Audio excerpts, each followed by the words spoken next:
সবাইকে স্বাগতম আমাদের চ্যানেল বাদশা ডায়েরিতে। আমাদের চ্যানেলে যারা নতুন দর্শক আছেন চ্যানেলটিকে সাবস্ক্রাইব করে পাশে থাকবেন।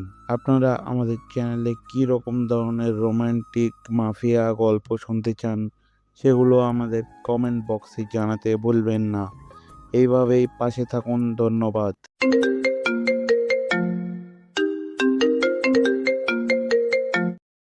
সকালে ভার্সিটি যাওয়ার জন্য রেডি হচ্ছিলাম, আম্মু রুমে এসে বলল, নিয়ান, তুই ভার্সিটি শেষে তাড়াতাড়ি বাসায় ফিরিস। কেন আম্মু? আমরা সবাই আজ আমাদের গ্রামের বাড়ি যাচ্ছি। আমরা সবাই মানে? আমি তো যেতে পারবো না, আমার এক্সাম এখনো শেষ হয় নাই, কালকে আমার লাস্ট এক্সাম। তুই তো আমাকে বলেছিলি তোর পরীক্ষা আজকে শেষ হবে। আম্মু কিছুক্ষণ কি যেন একটা ভাবলো, তারপর বলল, আচ্ছা, তুই কালকে পরীক্ষা দিয়ে পরের দিন চলে যাস, আমরা আজকে যাচ্ছি। আচ্ছা। আমি আবার বললাম, আম্মু হঠাৎ তোমাদের গ্রামের বাড়ি যাওয়ার কথা কেন মনে হলো? আগামী শুক্রবারে দিয়ার বিয়ে। কি বলো কি আম্মু, এত পিচ্ছি একটা মাইয়ার কিভাবে বিয়ে হবে? পিচ্ছি কোথায়, দিয়া তো এবার এসএসসি পাশ করেছে। এসএসসি পাশ করেছে বলে বিয়ের বয়স হয়ে গেছে? হায়রে গ্রামের মানুষ। তোকে এসব নিয়ে ভাবতে হবে না, তুই শুধু ঠিক সময়ে পৌঁছে যাস। যা, এখন ভার্সিটি যা। এখন আমি আমার পরিচয়টা আপনাদেরকে দিয়ে দেই। আমি নিয়ান আহমেদ, অনার্স লাস্ট ইয়ারের এক্সাম দিচ্ছি। দিয়া হলো আমার চাচাতো বোন, পিচ্ছি একটা মেয়ে। জানি না চাচা কেন এত তাড়াতাড়ি মেয়েটার বিয়ে দিয়ে দিচ্ছেন। পরের দিন পরীক্ষা দিয়ে বৃহস্পতিবার, মানে দিয়ার গায়ে হলুদের দিন। আমি গ্রামের বাড়ি যাওয়ার জন্য ট্রেনের টিকিট কাটলাম সকাল 6:30 ট্রেন, তাই আমি ভোর 5টায় ঘুম থেকে উঠে রেডি হয়ে স্টেশনে পৌঁছালাম। এতদিন পরীক্ষা দিয়ে ইট পাথরের দুনিয়া থেকে বের হয়ে গ্রামের সবুজ পরিবেশে যাচ্ছি। অনেক খুশি খুশি লাগছে। আর অনেক দিন পর গ্রামের বাড়িতে একটা বিয়ে খেতে যাচ্ছি। গ্রামের বিয়ের মজাই আলাদা, যা শহরের বিয়েতে পাওয়া যায় না। সকাল 7টা, ট্রেন চলছে তার দুরন্ত গতিতে। আমার কানের ইয়ারফোন বাজছে রোমান্টিক গান। দুপুর 12টা 30 এসে স্টেশনে পৌঁছালাম। যেহেতু চাচাদের বাসা স্টেশন থেকে বেশি দূরে না, তাই ভাবলাম রিক্সা দিয়ে যাই। রিক্সা দিয়ে গেলে গ্রামের সবুজ পরিবেশটা ভালো করে দেখতে পারবো। রিক্সা চলছে আপন গতিতে। চারিদিকে শুনশান বাতাস, পাখির কিচিরমিচির সবুজে ঘেরা মাঠ। অনেক ভালো লাগছে। কিছুক্ষণ পর রিক্সা এসে থামলো চাচার বাড়ির সামনে। আসলে চাচা হলেন এই এলাকার চেয়ারম্যান, তাই রিক্সাওয়ালাকে চাচার নাম বলাতেই একেবারে বাড়ির সামনে এনে নামিয়ে দিল। গেট খুলে বাড়িতে ঢুকলাম। বিশাল বাড়িটা খুব সুন্দর করে সাজানো। আমি গেটের ভিতর ঢোকা মাত্রই শিহাব, মানে দিয়ার ছোট ভাই, আমাকে দেখে দৌড়ে ঘরের ভিতরে যেতে যেতে জোরে জোরে বলতে লাগলো, নিয়ান ভাইয়া এসে গেছে। আম্মু, আব্বু, আপু, সবাই এসে দেখো, নিয়ান ভাইয়া চলে এসেছে। শিহাবের ডাকে সবাই ঘর থেকে বেরিয়ে আসলো। সারা বাড়ির সব আত্মীয় স্বজন বেরিয়ে এসে আমাকে ঘিরে দাঁড়ালো। সবাই আমার দিকে তাকিয়ে আছে। আমি বুঝলাম না সবাই আমাকে দেখে এরকম রিয়াক্ট করছে কেন, আর সবাই আমাকে এরকম ভাবেই বা দেখছে কেন। দিয়াকে দেখলাম সবার পিছনে দাঁড়িয়ে আছে, আমার দিকে একবার তাকাচ্ছে আর একবার লজ্জা পেয়ে চোখ নিচে নামাচ্ছে। আমি কিছুই বুঝতে পারছি না কি হচ্ছে এসব। হঠাৎ চাচা বললেন, চলো তোমরা সবাই জামাই বাবাজিকে নিয়ে ঘরে যাই। জামাই বাবাজি মানে? চাচা জামাই বাবাজি কাকে বলছে? আমি আমার পেছনে তাকালাম, না, আমার পেছনে তো কেউ নাই। তাহলে চাচা কাকে জামাই বাবাজি বলল? আমি চিন্তায় পড়ে গেলাম। আমাকে চিন্তিত দেখে আম্মু বলল, এই নিয়ান, কি ভাবছিস এত? তোকে কিছু ভাবতে হবে না, চল ঘরে চল, আমি তোকে সব বুঝিয়ে বলছি। আম্মু আমাকে রুমে নিয়ে গেল। আমি বললাম, আম্মু এসব কি হচ্ছে? আমি কিছুই বুঝতে পারছি না। আর চাচা আমাকে জামাই বাবাজি বলছে কেন? নিজের মেয়ের হবু স্বামীকে জামাই বাবাজি বলবে না তো কি বলবে? মানে আমি? তুই দিয়ার হবু বর, আগামীকাল তোদের বিয়ে। আম্মু, কি? আমার পক্ষে এই পিচ্চিটাকে বিয়ে করা সম্ভব না। হঠাৎ আব্বু রুমে ঢুকে বলল, কি বললি তুই? হ্যাঁ আব্বু, আমি এই বিয়েটা করতে পারবো না। আর তাছাড়া আমার কি বিয়ের বয়স হয়েছে? আমার তো অনার্সই শেষ হয় নাই। শেষ হয় নাই তো কি হয়েছে, বিয়ের পর অনার্স মাস্টার সবই করবি। আব্বু, আমি আর কোনো কথা শুনতে চাই না। এই বলে আব্বু আম্মু দুজনেই রুম থেকে বেরিয়ে গেলেন। পরের দিন একরকম জোর করে আমার বিয়েটা হয়ে গেল। রাতে আমি চাচাদের ছাদে এক কোণে দাঁড়িয়ে রইলাম আর মনে মনে ভাবতে লাগলাম, সত্যি কি আমার বিয়ে হয়ে গেল, তাও কিনা একটা পিচ্চি মাইয়ার সাথে। আমি কি পিচ্চিটাকে বউ হিসেবে মেনে নিতে পারবো? না, কোনোদিনও আমি ওই পিচ্চিটাকে বউ হিসেবে মানতে পারবো না। আমি অনেকক্ষণ হলো ছাদে দাঁড়িয়ে আছি। ঘড়িতে দেখলাম রাত 12:35 বেজে গেছে। পেছন থেকে হঠাৎ আদিবা, আমার ছোট বোন, ডাক দিল, ভাইয়া, তুমি এখানে, আর সবাই তোমাকে সারা বাড়ি খুঁজছে। কেন? আমাকে কেন খুঁজছে? সে কি তুমি জানো না তোমাকে কেন খুঁজছে? আজ না তোমার বাসর রাত, আর ভাবি সেই কখন থেকে তোমার জন্য অপেক্ষা করছে। আমি আদিবার সাথে নিচে নেমে আসলাম। আব্বু আমাকে দেখে রাগে কটমট করে এগিয়ে আসলো আমার দিকে। এসে আমার গালে ঠাস করে একটা চড় বসিয়ে দিলেন, তারপর বললেন, মেয়েটা তোর জন্য সেই কখন থেকে অপেক্ষা করে বসে আছে, আর তুই কি না? যা, তাড়াতাড়ি ঘরে যা বলছি। আমার মাথায় অনেক রাগ উঠে গেল, তবে আব্বুর উপর না, ওই পিচ্চিটার উপর। ওই পিচ্চিটার কারণেই আব্বু আজ আমাকে মারলো।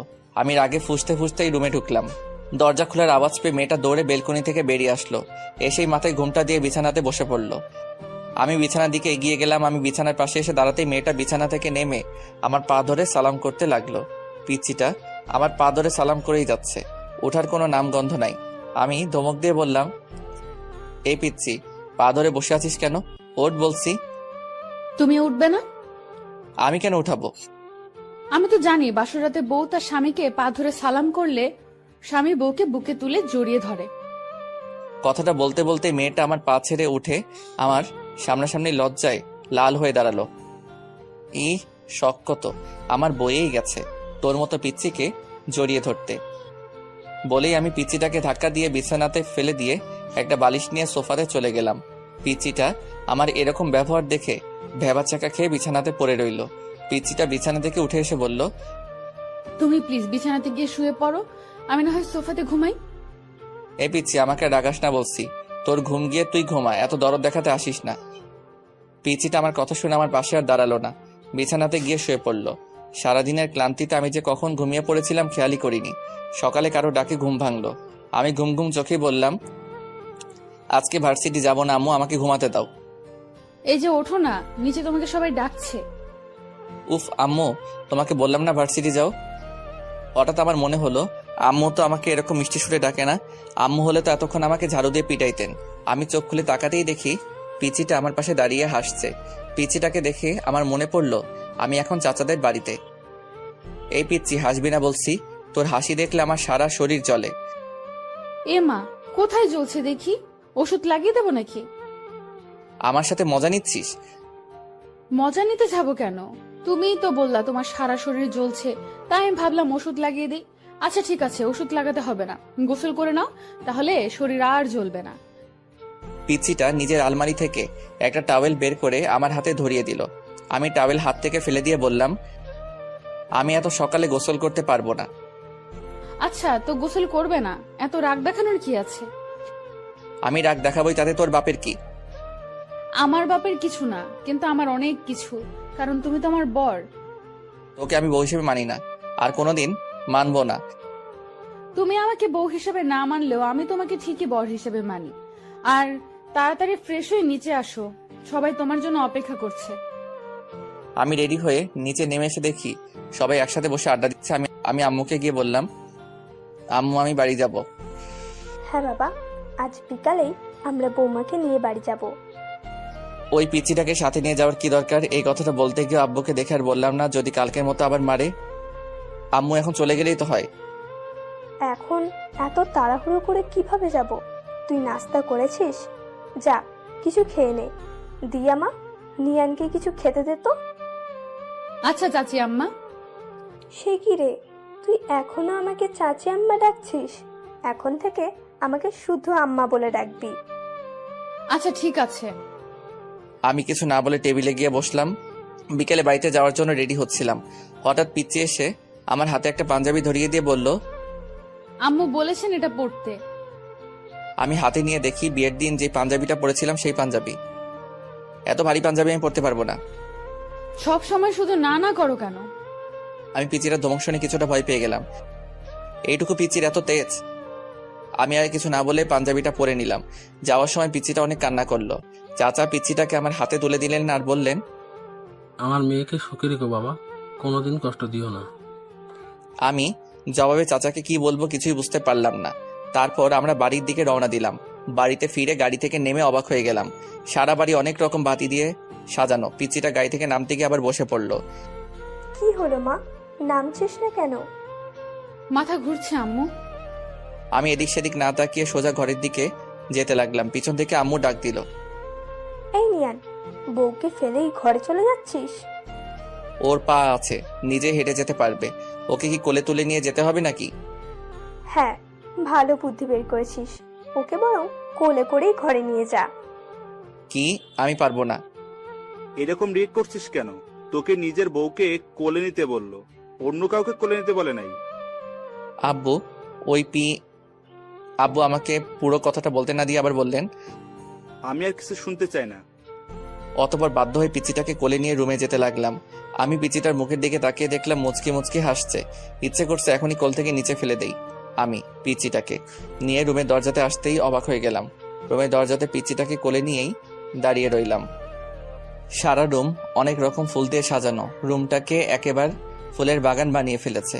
এমনি আমার ফুলে অ্যালার্জি, আর রুমে এত ফুল দেখে মাথাটাই গরম হয়ে গেল। পিচিটা আমার কোলে ছিল। পিচিটাও দেখলাম এতগুলো ফুল দেখে আমার মতোই অবাক হয়ে তাকিয়ে আছে রুমের দিকে। আমি পিচিটাকে কোলে নিয়ে রুমে ঢুকলাম। রুমে ঢুকে পিচিটাকে বিছানাতে ছুঁড়ে ফেলে দিলাম। আউ মা গো, কোমরটা গেল গো। আমি ভয় পেয়ে গেলাম। এখন মেয়েটার কিছু হলে তো আব্বু আমাকে মেরেই ফেলবে। আমি পিচিটার পাশে বসে বললাম, সরি, দেখি কোথায় ব্যথা পেয়েছিস। আমি ব্যথা পাই নাই, আমি জাস্ট দেখতে চেয়েছিলাম আমি ব্যথা পেলে তুমি কিভাবে রিয়্যাক্ট করো। বলে পিচিটা একটা হাসি দিয়ে বিছানা থেকে উঠে ওয়াশরুমের দিকে যেতে লাগলো। এই পিচি, দাঁড়া। কি? তুই তো একটু আগে মাথা ব্যথার জন্য হাঁটতে পারছিলি না, এখন কিভাবে হাঁটছিস? সবই তোমার কোলে ওঠার ধান্দা। তুই তো দেখছি একটা পিচ্চি শয়তাননি। পিচিটা একটা হাসি দিয়ে ওয়াশরুমে ঢুকে গেল। আমি রুমে বসে বসে ভাবতে লাগলাম, না, পিচিটার সাহস অনেক বেড়ে গেছে। আমাকে এমন কিছু করতে হবে যাতে পিচিটা আমাকে ছেড়ে যেতে বাধ্য হয়। কিছুক্ষণ পর পিচি একটা পাতলা 3 পিস পরে বেরিয়ে আসলো। আমাকে বলল, যাও এখন ভারী পাঞ্জাবিটা চেঞ্জ করে আসো। আমি আমার পাঞ্জাবি চেঞ্জ করব কি না করব সেটা আমার ব্যাপার। আমার সব ব্যাপার তোকে এত নাক গলাতে হবে না। তুমি সবসময় এমন করো কেন? আমি এমন করবই, তাতে তোর কি? আমারই তো সব। তারপর আমি ফ্রেশ হতে গেলাম। ফ্রেশ হয়ে রুমে এসে দেখি পিচিটা রুমে নাই, হয়তো নিচে গেছে। আমি রেডি হয়ে নিচে চলে আসলাম। পিচিটা আম্মু আব্বু আর আদিবার সাথে হেসে হেসে কথা বলছে। পিচিটার কি সুন্দর নিষ্পাপ হাসি, কি মায়া ভরা চোখ, একদম মায়াবতী। আমি এসব কি ভাবছি? আমি তো এইটুকু পিচিকে কোনোদিনও বউ হিসেবে মানতে পারবো না। তাহলে কেন আমি পিচিটার মায়া জড়াচ্ছি? কি রে, এখানে দাঁড়িয়ে কি ভাবছিস? তোর জন্য সেই কখন থেকে আমরা না খেয়ে বসে আছি। চল, রাতের খাবার খাবি, চল। সে কি আম্মু, তোমরা এখনো খাও নাই? না রে, আমরা অনেকবার দিয়াকে বলেছি চল আমরা খেয়ে নেই, নিয়ান একটু রাত করেই খাবার খায়। কিন্তু পাগলি মেয়েটা কি বলে জানিস? বলে তুই না খাওয়া পর্যন্ত ও নাকি খেতে পারবে না। তাই আমরা ভাবলাম সবাই একসাথেই খাই। দেখছিস মেয়েটা এখন থেকে কিরকম তোকে ভালোবাসে। লক্ষ্মী একটা মেয়ে। লক্ষ্মী না ছাই, শয়তানের হাড্ডি একটা।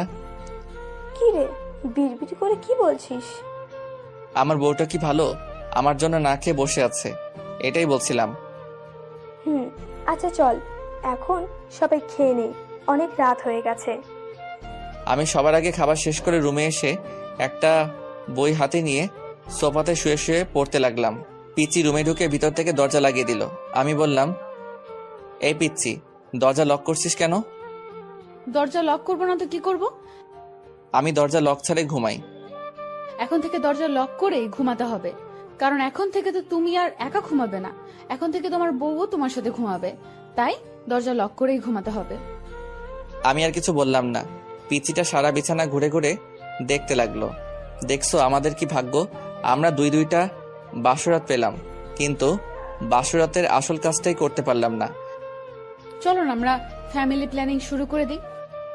কথাগুলো বলতে বলতে পিচিটা পা ছড়িয়ে বিছানাতে মাথা নিচু করে বসে পড়লো। আমি সোফা থেকে উঠে আস্তে আস্তে পিচির দিকে এগোতে লাগলাম। পিচি আমাকে আসতে দেখে নড়ে চড়ে ঠিক হলো আর লজ্জায় লাল হতে লাগলো। আমি একটু একটু করে পিচিটার দিকে এগিয়ে যেতে লাগলাম। আমি পিচিটার পাশে এসে দাঁড়ালাম। পিচিটা এখনো মাথা নিচু করেই বসে আছে, জোরে জোরে নিঃশ্বাস নিচ্ছে।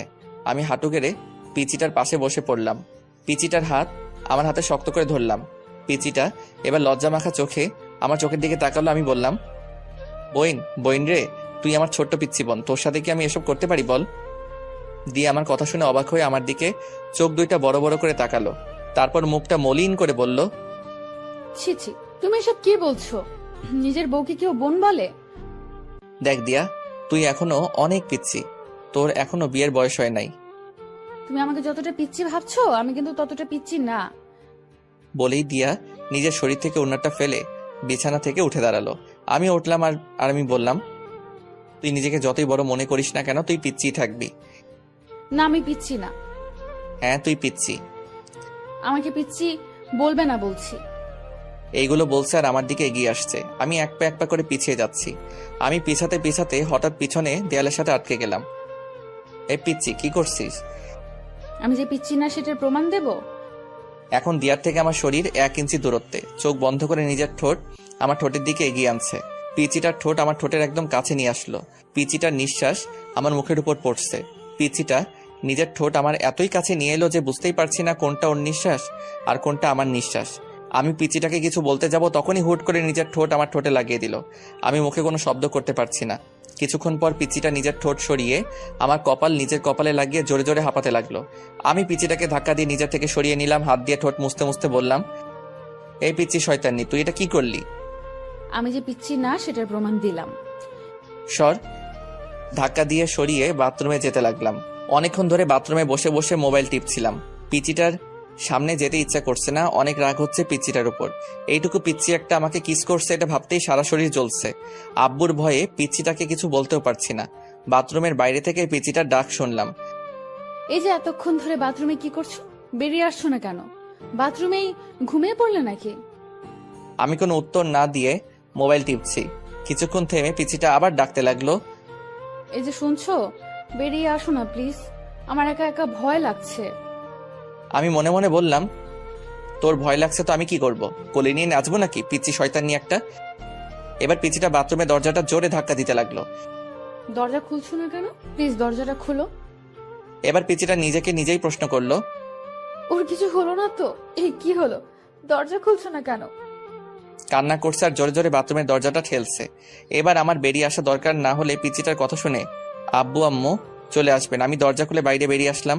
আমাকে দেখে পিচ্চিটা আমাকে শক্ত করে জড়িয়ে ধরলো আর বলতে লাগলো, তুমি ঠিক আছো তো?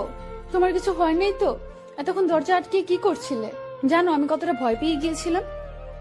সত্যি তুই একটা পিচ্চি। বলেই পিচ্চিটাকে পাশ কাটিয়ে বিছানা থেকে একটা বালিশ নিয়ে সোফাতে চলে গেলাম। পিচিটা আমার পিছে পিছেই আসলো। আমি সোফাতে বালিশ থেকে ঘুমাতে যাব, তখনই পিচিটা আমাকে বলল, তুমি সোফাতে ঘুমাবে না, আমার সাথে বিছানাতে ঘুমাবে। আমি তোর সাথে ঘুমাতে পারবো না।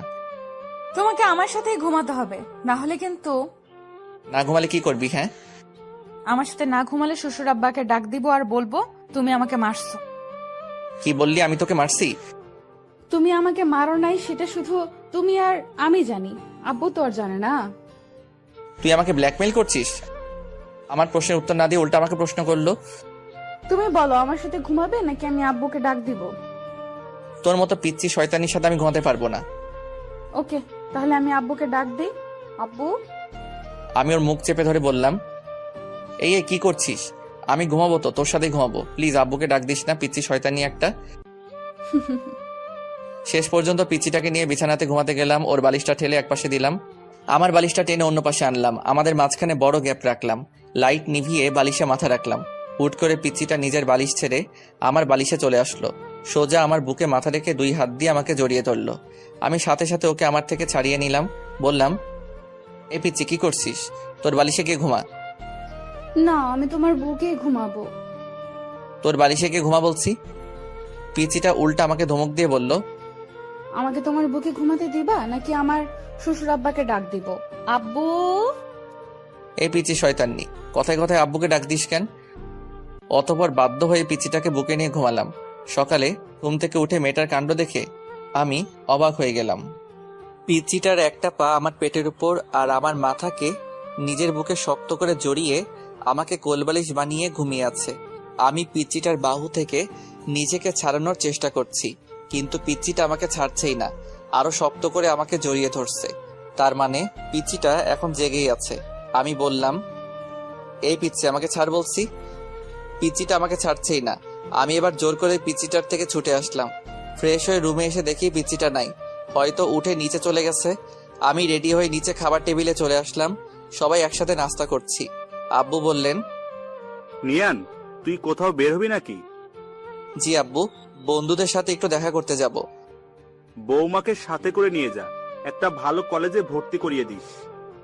আব্বু, তার চেয়ে বরং ওকে ওর বাড়িতে পাঠিয়ে দাও, দিয়া ওর বাড়ি থেকে পড়াশোনা করুক। পিচিটার হাসি মুখ মলিন হয়ে গেল। আব্বু বললেন, দিয়া এখন আমাদের বাড়ির বউ, আমাদের বাড়ি থেকেই পড়াশোনা করবে। তোকে আমি যেটা বলছি তুই সেটা কর। আচ্ছা আব্বু। পিচিটার মুখে হাসি ফুটে উঠলো। আমি বাইক নিয়ে পিচিটার জন্য বাইরে দাঁড়িয়ে আছি, কিন্তু এখনো আসছে না কেন? সেই কখন রেডি হতে গিয়েছিল। কিছুক্ষণ পর পিচিটা বেরিয়ে আসলো। আমি পিচিটাকে দেখে হা করে তাকিয়ে রইলাম। পিচিটাকে সাদা একটা পরি লাগছে। পিচিটা একটা সাদা জামা পরে বের হয়ে আসলো, ঠোঁটে লাল লিপস্টিক, চোখে গাঢ় করে কাজল, মুখে কোনো মেকআপ নাই। মেকআপ ছাড়াই পিচিটাকে এক কথায় অসাধারণ লাগছে। এভাবে তাকিয়েছো কেন? আমার লজ্জা লাগছে। পিচিটার কথায় আমি ওর থেকে চোখ সরিয়ে নিলাম। যেভাবে সেজে আছিস বোঝা যাচ্ছে কোনো বিয়ে বাড়িতে যাচ্ছিস। বারে, নিজের বরের সাথে আজ প্রথম কোথাও একসাথে বের হচ্ছি, একটু সাজবো না? এটাকে একটু সাজা বলে? আচ্ছা, তাড়াতাড়ি পেছনে ওঠ। ওয়াও, আমরা বাইকে যাব? হুম। পিচিটা হুট করে এসে আমার গালে একটা চুমু খেলো। এই পিচ্চি শয়তান্নি, আমাকে চুমু দিলি কেন? জানো, আমার অনেক দিনের স্বপ্ন, আমার বর আমাকে বাইকের পেছনে নিয়ে ঘুরবে। সেই স্বপ্নটা আজ পূরণ হতে যাচ্ছে। তুই স্বপ্ন দেখ, আমি যাচ্ছি বলেই বাইকটা স্টার্ট দিলাম। এই না না, আমি উঠছি। পিচিটা পেছনে উঠে বসতেই আমি বাইকটা ছেড়ে দিলাম। কিছুক্ষণ পর আমি বাইকটা একটা জায়গায় থামালাম। পিচিটা বলল, আমরা কি কলেজে এসে পড়েছি? না। তাহলে এখানে বাইক থামালে কেন? দরকার আছে। পিচিটার কিছু বলল না, চুপ করে বসে রইল। আমি ভাবতে লাগলাম, সামনে তো বন্ধুরা আড্ডা দিচ্ছে, আমার সাথে যদি পিচিটাকে দেখে তাহলে তো আমি শেষ। আমি ভাবতে লাগলাম কি করা যায়। হ্যাঁ, বুদ্ধি পেয়েছি। আমি পিচিটাকে বললাম, এই পিচি, আমাকে শক্ত করে ধরো। পিচিটা খুশি হয়ে আমাকে শক্ত করে ধরলো। আমি বাইকটা স্টার্ট দিলাম। আস্তে আস্তে বাইকের স্পিড অনেকটা বাড়িয়ে দিলাম। পিচিটা ভয় পেয়ে আরো শক্ত করে আমাকে জড়িয়ে ধরছে, আর আমাকে কি যেন বলছে বাতাসের শ শ আওয়াজে। পিচিটার কথা আমি ভালো করে শুনতেও পারছি না। আমাদের আড্ডার জায়গা ফেলে আসতেই আমি বাইকের স্পিড কমিয়ে দিলাম। তারপর একটা কলেজের সামনে এসে বাইক থামালাম। পিচিটা বাইক থেকে নেমে কান্না করে দিল। এ পিচি, কি হলো? কি কান্না করছিস কেন? তুমি এত স্পিডে বাইক চালিয়ে আসলে কেন? আমি কত ভয় পেয়ে গেছিলাম। সত্যি তুই একটা পিচ্ছি। কান্না থামা বলছে, সবাই দেখছে। এভাবে রাস্তায় কান্না করছিস, মানুষ কি ভাববে? পিচিটা কেঁদেই চলছে। এই পিচ্ছি, কান্না থামা বলছি, না হলে কিন্তু। এবার আরো জোরে জোরে কান্না করতে লাগলো। আমি বাড়িতে গিয়ে শ্বশুর আব্বাকে সব বলবো। তুমি আমাকে মারছো আর অনেক স্পিডে বাইক চালিয়েছো। এই মেয়ে, আমি তোকে কখন মারলাম? এটা তো ডাহা মিথ্যা কথা। আচ্ছা বোন, সরি। আর জীবনেও স্পিডে বাইক চালাবো না। এবার তো কান্না থামা। দেখ লোকজন কিভাবে আমাদের দিকে তাকিয়ে আছে। তুমি আবার আমাকে বোন বলছো? এবার কয়েকটা লোক আমাদের দিকে এগিয়ে আসলো। লোকগুলো আমাদের অনেকক্ষণ ধরে লক্ষ্য করছিল। কি ভাই, মেয়েটাকে এভাবে কাটাচ্ছেন কেন? মেয়ে দেখলেই পিছনে লাগতে ইচ্ছা করে বলে লোকটা নিজের হাতে শার্ট উপরে তুলতে তুলতে আমার দিকে এগিয়ে আসছে। আরে ভাই, থামেন। উনি আমার বউ, আমার উপর রাগ করে কান্না করছে। আমার মুখে বউ ডাক শুনে দিয়া কান্না থামালো। আপু, উনি কি আপনার স্বামী? জি, উনি আমার স্বামী। লোকগুলো আমাকে সরি বলে চলে গেল। পিচিটাকে দেখলাম মাথা নিচু করে হাসছে। এ পিচি, হাসছিস কেন? তুমি আমাকে বউ বলছো তাই খুশি লাগছে। আমার বয়ে গেছে তোকে বউ বলতে। আমি তো ওই লোকগুলোর হাত থেকে বাঁচার জন্য তাকে বউ বললাম। যেভাবেই হোক, বউ বলছো তো। পিচিটাকে কলেজে ভর্তি করিয়ে আবার বাড়িতে ফিরছি। এবার বাইকটা আস্তে আস্তে চালাচ্ছি। কিছু দূর আগাতেই দেখলাম কয়েকজন লোক রাস্তার মাঝখানে দাঁড়িয়ে আছে। আরে, এরা তো আমার বন্ধুরা। এখন আমি কি করি? সবাই আমার দিকে রাগি চোখে তাকিয়ে আছে। আমি বললাম, কিরে তোরা এভাবে মাঝ রাস্তায় দাঁড়িয়ে আছিস কেন? এদিকে যাওয়ার সময় তোকে আমরা পিছন থেকে কত ডেকেছি, তুই শুনলি না কেন? ও, তোরা ডেকেছিলি, আমি হয়তো শুনতে পারি নাই। কিরে মামা, পিছনে সুন্দরী মাইয়াটা কে? আমি এতক্ষণ এটারই ভয় পাচ্ছিলাম। হ্যাঁ রে, মেয়েটা কে? আমি কিছু বলছি না দেখে পিচিটাই বলল, আমি ওর বউ। পিচিটাকে বলতে না দিয়ে আমি বললাম, ও আমার চাচাতো বোন। পিচিটা আবার কান্না শুরু করে দিল। তুমি তুমি আমাকে আবার বোন বলছো? আমি বাড়িতে গিয়ে শ্বশুর আব্বাকে সব বলবো। নিজের বউকে বোন বলা হচ্ছে? আমার বন্ধুরা সবাই একসাথে বলে উঠল। বউ? সবাই অবাক হয়ে আমার দিকে তাকিয়ে রইল। ওরা আমাকে প্রশ্ন করতে যাবে তখনই আমি বললাম, বাড়ি থেকে ফিরে এসে সব বলছি। এই বলে বাইক স্টার্ট দিয়ে বাড়িতে চলে আসলাম। এ পিচ্ছি নাম, বাড়ি চলে এসেছি। পিচ্চিটা বাইক থেকে নামতে আমি বাইক আবার স্টার্ট দিলাম। পিচ্চিটা বলল, বাসায় কখন ফিরবে? সেটা তোকে বলে যেতে হবে নাকি? বলেই বাইক চালিয়ে চলে আসলাম বন্ধুদের কাছে। বন্ধুদের সাথে আড্ডা দিতে দিতে কখন যে বিকাল 3টা বেজে গেল খেয়ালই করি নাই। বাসাতে ঢুকতেই দেখি আব্বু ড্রয়িং রুমের সোফাতে বসে আছেন। আমাকে দেখে আব্বু সোফা থেকে উঠে এসে আমার সামনে দাঁড়ালেন, তারপর বললেন, তোর কি কাণ্ডজ্ঞান বলতে কিছু নেই? আব্বু। চুপ কর। ঘরে যে তোর একটা বউ আছে সেদিকে কি খেয়াল আছে? মেয়েটা সেই কখন থেকে না খেয়ে তোর জন্য বসে আছে, আর তুই সারাদিন বকাটের মতো ঘুরে বেড়াচ্ছিস আর নিজের ফোনটাও অফ করে রাখছিস। আমি মাথা নিচু করে বললাম, ফোনে চার্জ ছিল না, তাই আপনি অফ হয়ে গেছে। আম্মু এসে বললেন, যা রুম থেকে বৌমাকে নিয়ে আয়, মেয়েটা সেই কখন থেকে তোর জন্য অপেক্ষা করে বসে আছে। আমি রুমে ঢোকার আওয়াজ পেয়ে পিচ্চিটা বেলকনি থেকে দৌড়ে আমার কাছে এসে বলল। তুমি চলে এসে? পিচ্চিটা গালে হাত দিয়ে আমার দিকে প্রশ্নবোধক দৃষ্টিতে তাকিয়ে আছে। আমি বললাম, এই পিচ্চি, তোকে কে বলেছে আমার জন্য না খেয়ে বসে থাকতে? পিচ্চিটা চোখের পানি গড়িয়ে পড়লো। আমি আবার বললাম, আজ শুধু তোর জন্য আব্বু জীবনেই প্রথম আমাকে বকাটে বলল। আমার উপর বউয়ের অধিকার দেখানো হচ্ছে? তোকে আমি বউ হিসেবে মানি না, আর কোনোদিন মানবো না, অসহ্য একটা। পিচ্চিটাকে পাশ কাটিয়ে ওয়াশরুমে চলে গেলাম। ওয়াশরুম থেকে ফিরে এসে দেখি পিচ্চিটা সেই আগের জায়গাটাতে দাঁড়িয়ে আছে। আমি পিচ্চিটার থেকে 2-3 পা সামনে এসে মাথাটা একটু পেছনে ঘুরিয়ে বললাম, এই পিচ্চি, নিচে আসবি নাকি আমাকে আরো বকা খাওয়ানোর ইচ্ছা আছে? জি আসছি। পিচ্চিটাকে নিয়ে খাবার খাচ্ছি, আম্মু পাশে দাঁড়িয়ে আছেন। পিচ্চিকে দেখলাম খাবার না খেয়ে কি যেন একটা ভাবছে, আর খাবারগুলো হাত দিয়ে শুধু নাড়ছে। আম্মু পিচ্চিটাকে বললেন, কি রে মা, তুই খাবার না খেয়ে কি ভাবছিস? কিছু না আম্মু। তাহলে খাচ্ছিস না কেন? পিচ্চিটা নিজের গাল থেকে চুলগুলো সরিয়ে কিছুটা ভাত মুখে নিল। আম্মু চিৎকার দিয়ে উঠলেন, সে কি রে দিয়া মা, তোর গালে এটা কিসের দাগ? আম্মুর কথায় আমি পিচিটার গালের দিকে তাকালাম। পিচিটার গাল অনেকটা লাল হয়ে আঙুলের ছাপ দেখা যাচ্ছে। আমার আর বুঝতে বাকি রইল না যে এটা আমারই আঙুলের ছাপ। তখন রাগে থাপ্পড়টা অনেক জোরেই মেরেছিলাম। কি রে মা, কিছু বলছিস না যে? আমাকে বল, কি হয়েছে? এটা হয়তো অ্যালার্জির কারণে হয়েছে আম্মু। গালটা অনেকক্ষণ ধরে চুলকাচ্ছিল। ওষুধ লাগিয়েছিস? না আম্মু, পরে লাগিয়ে নিব। মেয়েটাকে দেখে আমার অনেক মায়া হচ্ছে। আমাকে বাঁচানোর জন্য মেয়েটা মিথ্যা বললো, আর আমি কিনা নিজের উপর রাগ হচ্ছে। মেয়েটা আমার আগেই খাবার খেয়ে রুমে চলে গেল। কিছুক্ষণ পর আমি রুমে গিয়ে দেখি মেয়েটা রুমে নাই, হয়তো বেলকনিতে আছে। ভাবলাম মেয়েটাকে সরি বলে আসি। আমি বেলকনিতে গিয়ে দেখলাম পিচিটা আনমনে বাইরে তাকিয়ে আছে। আমাকে বলতে না দিয়ে পিচিটা বলল, আপনি আমাদের ডিভোর্স চান তাই তো? আমি জানি আপনি আমাদের ডিভোর্স চান, কিন্তু আপনার আব্বুর ভয় বলতে পারছেন না। আর এই বিয়েটাও আপনার আব্বুর ভয়ে করেছেন। কিন্তু আপনি চিন্তা করবেন না, ডিভোর্স হওয়ার পর আপনার আব্বুকে বলবো আমি নিজেই আপনাকে ছেড়ে চলে গেছি। বলবো আপনার কোনো দোষ নেই, আপনি ডিভোর্স পেপার রেডি করেন। পিচিটা চোখের পানি মুছে রুমে চলে গেল। আমি কিছুই বলতে পারলাম না। পরের দিন বাহিরে ঘুরতে যাওয়ার কথা বলে পিচিটাকে নিয়ে উকিলের কাছে আসলাম। উকিলের কাছে আসার পর উকিল বলল, বিয়ের 6 মাস আগে ডিভোর্স দেওয়া সম্ভব না।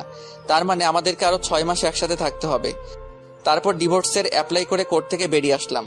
আজ আমি বাইকটা সাথে আনি নাই, তাই রিক্সা দিয়ে বাড়ি ফিরছিলাম। অনেকক্ষণ ধরে রিক্সাতে বসে আছি, কারো মুখে কোনো কথা নাই, দুজনেই চুপ করে আছি। দুজনের নীরবতা ভেঙে পিচিটাই বলল, আমার একটা কথা রাখবেন? বলো। আমরা যে কটা দিন একসাথে থাকবো সেই কটা দিন কি আমরা স্বামী স্ত্রীর মতো থাকতে পারি না? মানে তুই কি বলতে চাইছিস? আরে আমি তোমার কাছে স্ত্রীর অধিকার চাই নাই, আমি বলছি আমরা স্বামী স্ত্রীর মতো ব্যবহার করতে পারি কি না। প্লিজ আমার এই শেষ ইচ্ছাটা রাখো। আচ্ছা ঠিক আছে। সত্যি? পিচিটা আমার হাত হালকা জড়িয়ে ধরে বলল, থ্যাংক ইউ। রিক্সা এসে আমাদের বাড়িতে দাঁড়ালো। ঘরে ঢুকে অবাক হয়ে গেলাম। চাচা, চাচি, শিহাব আরো অনেকেই আমাদের ড্রয়িং রুমে বসে আছে। পিচিটা ওর আম্মু আব্বুকে দেখে দৌড়ে গিয়ে ওর আম্মুকে জড়িয়ে ধরলো। তারপর ওর আম্মুকে ছেড়ে ওর আব্বুকে জড়িয়ে ধরার সাথে সাথে কান্না করে দিল। চাচা বললেন, আরে পাগলি মেয়ে, কাঁদছিস কেন? বাবা তুমি কেমন আছো? পিচিটা হয়তো ওর বাবাকে একটু বেশি ভালোবাসে, তাই এরকম ভাবে কান্না করছে। দেখো পাগলি মেয়ের কাণ্ড। আমি ভালো আছি রে মা, তুই কেমন আছিস? মুখে হাসি দিলেও চোখ দিয়ে পানি ঠিকই পড়ছে। ভালো। বলেই আবার ডুকরে ডুকরে কান্না করতে লাগলো। চারিপাশে দেখলাম পিচিটার কান্না দেখে সবার চোখে পানি চলে এসেছে। আমার ওদের দেখে কোনো কষ্ট হচ্ছে না, কারণ আমি জানি আর কয়েক মাস পর পিচিটা ওর আম্মু আব্বুর কাছে চলে যাবে। তাই আমার তেমন কষ্ট হচ্ছে না। চাচা পিচিটার মাথায় হাত বুলিয়ে দিচ্ছে আর সান্ত্বনা দিচ্ছেন। এবার পিচিটাকে নিজের থেকে ছাড়িয়ে কপালে একটা চুমু খেলেন। যারা যারা এই অবধি গল্পটা শুনেছেন, গল্পটাতে একটা লাইক শেয়ার করতে ভুলবেন না। অসংখ্য ধন্যবাদ, আর আমাদের সাথেই থাকবেন। পিচিটা এবার কিছুটা শান্ত হলো। আম্মু আমাকে ইশারায় বললেন চাচা চাচিকে সালাম করতে। আমি এগিয়ে গিয়ে চাচা চাচিকে সালাম করলাম। এবার আব্বু পিচিটাকে বললেন, যাও মা, ব্যাগপত্র গুছিয়ে নাও। আজ তোমরা তোমাদের বাড়ি যাচ্ছ। তোমার আব্বু আম্মু তোমাদের নিতেই এসেছেন। পিচিটা একবার আমার দিকে তাকিয়ে উপরের রুমে যেতে লাগলো। আব্বু আমাকে বললেন, কি রে, তুই দাঁড়িয়ে আছিস কেন? ব্যাগপত্র গুছিয়ে নে, তোদের গ্রামে গিয়ে 4 থেকে 5 দিন থাকতে হবে। আমি অবাক হয়ে বললাম, আব্বু আমাকেও যেতে হবে নাকি? হ্যাঁ বাবা, বিয়ের পর শ্বশুর বাড়ি গিয়ে কয়েকদিন থাকতে হয়, এটাই নিয়ম। আর তাছাড়া তুমি সেখানে যাচ্ছ, সেটা তো শুধু তোমার শ্বশুর বাড়ি না, তোমার নিজেরও বাড়ি। চাচা বলছিলাম কি, আমি না গেলে কি হয় না? না, হয় না। যা, তাড়াতাড়ি গিয়ে রেডি হয়ে নে। অতঃপর বাধ্য হয়ে আমাদের গ্রামের বাড়ি মানে শ্বশুর বাড়ি আসতে হলো। গাড়ির গেটের ভিতর ঢুকতেই অবাক হয়ে গেলাম। বাড়িটা এখনো সেই বিয়ে বাড়ির মতো সাজানো। ভিতরে ঢুকতেই কয়েকটা মেয়ে দিয়া চিৎকার দিয়ে পিচিটাকে জড়িয়ে ধরলো। তারপর একটা মেয়ে আমার দিকে তাকিয়ে বলল, উনি কি তোর বর? পিচিটা লজ্জায় মাথা নিচু করে হ্যাঁ বলল। অন্য আরেকটা মেয়ে বলল, ও মাই গড দিয়া, তোর বরটা কত হ্যান্ডসাম রে। আমি তো প্রথম দেখাতেই প্রেমে পড়ে গেছি। এই ফারিয়া, তুই কিন্তু ভুলে যাস না, ও কিন্তু আমার বর। রাগ করিস কেন? আমি তো দুলাভাইয়ের সাথে মজা করলাম। আমি বুঝতে পারলাম মেয়েগুলো পিচিটার মতোই এক একটা শয়তানের হাড্ডি। আমি বললাম, আপনাদের কাউকে তো চিনলাম না। পিচিটা বলল, ওরা আমার বান্ধবী। ও কিরে, তোরা এখানে দাঁড়িয়ে আছিস? দিয়া মা, জামাই বাবাজিকে নিয়ে রুমে গিয়ে ফিরে সে নে। পিচিটার সাথে রুমে আসলাম। রুমে এসে শরীর এলিয়ে দিলাম বিছানাতে। অনেকক্ষণ জার্নির কারণে একটু ক্লান্ত লাগছে। পিচিটা আমার সামনে এসে দাঁড়িয়ে বলল, তুমি আগে ফ্রেশ হবে নাকি আমি আগে ফ্রেশ হয়ে নিব? তুই যা, আমি তোর পরে ফ্রেশ হয়ে নিব। পিচিটাকে দেখলাম রাগী চোখে আমার দিকে তাকিয়ে আছে। কি হলো, এভাবে তাকিয়ে আছিস কেন? আমাদের মধ্যে কি কথা হয়েছিল? কি? তুমি আমাকে কথা দিয়েছিলে না আমরা যে কটা দিন একসাথে থাকবো সে কটা দিন স্বামী স্ত্রীদের মতো থাকবো। তাহলে তুমি আমাকে এখনো তুই তুই করে ডাকছো কেন? তুমি আমাকে পিচ্চি ডাকতে পারো, তাতে আমার কোনো সমস্যা নেই, কিন্তু এই তুই তুই করে ডাকবে না। আমার কেন জানি তোমার মুখে তুই ডাকটা সহ্য হয় না। ওকে, চেষ্টা করব। চেষ্টা করবা মানে? আচ্ছা রে বাবা, তুমি করে ডাকবো। খুশি? অনেক খুশি। পিচি শয়তান নিয়ে একটা। পিচিটা একটা হাসি দিয়ে বাথরুমে চলে গেল। কিছুক্ষণ পর পিচিটা গোসল করে বেরিয়ে আসলো। আমি হা হয়ে পিচিটার দিকে তাকিয়ে রইলাম। পিচিটা লজ্জা পেয়ে আমাকে বলল, কি দেখছো? আমি এবার হাসিতে ফেটে পড়লাম। কেন হাসছি বুঝতে পারছে না তো? দাঁড়ান, আগে একটু হেসে নিই, তারপর বলছি। পিচিটা একটা শাড়ি পরে বের হয়ে আসছে। পরে আসছে বললে ভুল হবে, বলতে হবে পেঁচিয়ে আসছে। কোথায় শাড়ির মাথা, কোথায় শাড়ির আঁচল, কোনো ঠিক ঠিকানা নাই। এমন ভাবে পরে আসছে মনে হচ্ছে এখনই খুলে পড়ে যাবে। পিচিটা যেখানে শাড়ির কুচি দেওয়া হয় সেখানটায় হাত দিয়ে ধরে দাঁড়িয়ে আছে। পিচিটার পেট দেখা যাচ্ছে, তাই লজ্জায় লাল হয়ে আমার সামনে দাঁড়িয়ে আছে। এটা কি পরছো? বলেই হাসতে হাসতে আবার বিছানায় গড়াগড়ি খেতে লাগলাম। তুমি খুব খারাপ, দেখছো আমি শাড়ি পরতে পারছি না, আর তুমি দাঁত খিলিয়ে হাসছো। সরি, আমাকে দে, আমি ঠিক করে দিচ্ছি। সত্যি তুমি আমাকে পরিয়ে দিবে? লজ্জায় লাল হয়ে বলল কথাটা। আমার কি যে লজ্জা লাগছে, আবার খুশিও লাগছে। না, আমি শুধু ঠিক করে দিব। এদিকে আয়। আবার তুই করে ডাকছো? আচ্ছা ঠিক আছে, এদিকে আসো। পিচিটা একটা হাসি দিয়ে আমার কাছে এগিয়ে আসলো। আমি প্রথমে পিচিটার আঁচল ঠিক করলাম। পিচিটার শরীরে আমার হাত লাগতেই পিচিটা কেঁপে উঠলো। তারপর পেটের নাভি সহ কিছুটা অংশ বেরিয়ে এসেছিল। সেই জায়গায় শাড়ি দিয়ে ঢাকতে গিয়ে আমার হাত লেগে গেল ওর পেটে। পিচিটা ছিটকে আমার থেকে সরে পিছিয়ে গেল। আমি বললাম, কি হলো, এভাবে পিছিয়ে গেলে কেন? কিছু না। বলে পিচিটা আবার আমার দিকে এগিয়ে আসলো। আমি এবার পিচিটা যে জায়গায় হাত দিয়ে ধরে রেখেছিল সেটা ওর হাত থেকে নিলাম। আমি ওর হাত থেকে নিয়ে শাড়ির কুচিটা দিতে লাগলাম। কুচি দিয়ে যেই ওর নাভির নিচে গুজতে যাব তখনই পিচিটা আমার হাত ধরে ফেললো। এটা আমাকে দাও, আমি পারবো। আমি আর কিছু না বলে ওর হাতে কুচিটা ধরিয়ে দিলাম। পিচিটা কুচি হাতে নিয়ে বাথরুমে ঢুকে গেল। কিছুক্ষণ পর পিচিটা বাথরুম থেকে শাড়িটা ঠিক করে বেরিয়ে আসলো। পিচিটার চোখ দুটো লাল হয়ে অনেক ফুলে আছে। সরি, তোমার চোখ মুখ এরকম লাগছে কেন? তুমি কি কান্না করছিলে নাকি? কি বলো কি? আমি কান্না করতে যাব কেন? ও আচ্ছা, এতক্ষণ পিচিটাকে আমি ভালো করে খেয়াল করি নাই। এখন চোখ পড়তে আমি হা করে তাকিয়ে রইলাম। পিচিটাকে শাড়িতে এত সুন্দর মানিয়েছে যে আমি লিখে বোঝাতে পারবো না। কালো শাড়ির কালো চুলগুলো ছেড়ে আসছে পিচিটা, একদম মায়াবতী লাগছে পিচিটাকে। পিচিটা আমার তাকানো দেখে লজ্জা পেল। কি দেখছো? তোমাকে খুব সুন্দর লাগছে। এই কথা বলতে গিয়েও কিছু একটা ভেবে আটকে গেলাম। নিজেই নিজেকে বলতে লাগলাম, আমি এসব কি ভাবছি? ও তো একটা পিচ্চি মেয়ে, ও তো আমার চাচাতো বোন। আমি তো কোনোদিনও ওকে বউ হিসেবে মেনে নিতে পারবো না। তাহলে কেন আমি ওর দিকে এরকম ভাবে তাকিয়ে আছি? পিচিটা আবার বলল, কি হলো, কি ভাবছো? কিছু না বলেই আমি বাথরুমে ঢুকে গেলাম। শাওয়ার ছেড়ে অনেকক্ষণ গোসল করলাম। গোসল শেষে মনে হলো, শিট, আমি তো টাওয়েল সাথে আনি নাই। পরনে যে কাপড়গুলো নিয়ে বাথরুমে ঢুকেছিলাম সেগুলো ভিজিয়ে ফেলেছি। এখন আমি বাথরুম থেকে বের হই কিভাবে? বাথরুমের দরজা কিছুটা ফাঁক করে দেখলাম পিচিটা কোথায় আছে। পিচিটাকে দেখলাম আয়নাতে চুল আঁচড়াচ্ছে। আমি শুধু মুখটা বের করে বললাম, এই মেয়ে। হঠাৎ আমার আওয়াজে পিচিটা চমকে উঠল। কে? পিচিটা ভয়ে ভয়ে রুমের চারিদিকে তাকিয়ে খুঁজতে লাগলো। এই পিচি, আমি বাথরুমের দরজাতে, দেখো। পিচিটা আমাকে দেখে নিজের বুকে থুতু দিল। ও তুমি? আমি তো ভয় পেয়ে গেছিলাম। তুমি সত্যিই পিচ্ছি? একটুতেই ভয় পেয়ে যাও? তুমি এইভাবে দরজাতে মুখ বের করে দাঁড়িয়ে আছো কেন? আমি এবার অসহায় হয়ে বললাম, আমার টাওয়েলটা দাও প্লিজ। পিচিটা একটা হাসি দিয়ে ব্যাগ থেকে টাওয়েল বের করে আমার হাতে এনে দিল। থ্যাংক ইউ বলে ঠাস করে দরজাটা লাগিয়ে দিলাম। তারপর আরো 3 দিন এই বাড়িতে থেকে আমাদের বাড়িতে চলে আসলাম। বাড়িতে আসার পরের দিন থেকেই পিচিটা কলেজে যেতে শুরু করলো। পিচিটাকে প্রতিদিন সকালে ওর কলেজে দিয়ে আমি আমার ভার্সিটিতে চলে যাই। আবার আসার সময় সাথে করে বাড়িতে নিয়ে আসি। এখন পিচিটার সাথে স্বাভাবিকভাবে কথাবার্তা বলি। আজকে সকালে একটু বেশি ঘুম পাচ্ছে। পিচিটা সেই কখন থেকে আমাকে ডাকছে, কিন্তু আমি ঘুমে চোখে খুলতে পারছি না।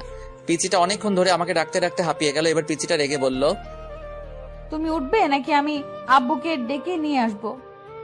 বলে পিচিটা রুম থেকে বেরিয়ে যেতে লাগলো। আমি আব্বুর কথা শুনে ঘুম ঘুম চোখে পিচিটাকে ডাক দিলাম, এই পিচি শয়তানি, দাঁড়াও, আমি উঠছি, আব্বুকে ডাকতে হবে না। অনেক কষ্ট করে ঘুম থেকে উঠে ফ্রেশ হতে গেলাম। ফ্রেশ হয়ে এসে রেডি হয়ে নিচে এসে দেখি পিচিটা আগে থেকেই রেডি হয়ে বসে আছে। আমি হালকা কিছু নাস্তা করে পিচিটাকে নিয়ে বাড়ি থেকে বের হলাম। আমি বাইকে বসে পিচিটাকে বললাম বাইকে উঠে বসতে, কিন্তু পিচিটা উঠছে না, আমার দিকে তাকিয়ে আছে। কি হলো, এভাবে তাকিয়ে আছো কেন? দেরি হয়ে যাচ্ছে তো। তুমি এত সুন্দর কেন? বলে আমার চুলগুলো এলোমেলো করে দিল। চোখ থেকে সানগ্লাসটা নিয়ে নিজের ব্যাগের ভিতর ঢুকিয়ে নিল। এই পিচি, আজকে তোমার কি হয়েছে? এসব কি করছো? দাও, আমার গ্লাসটা দাও। না, দিব না। তোমাকে এত স্মার্ট হয়ে থাকতে হবে না।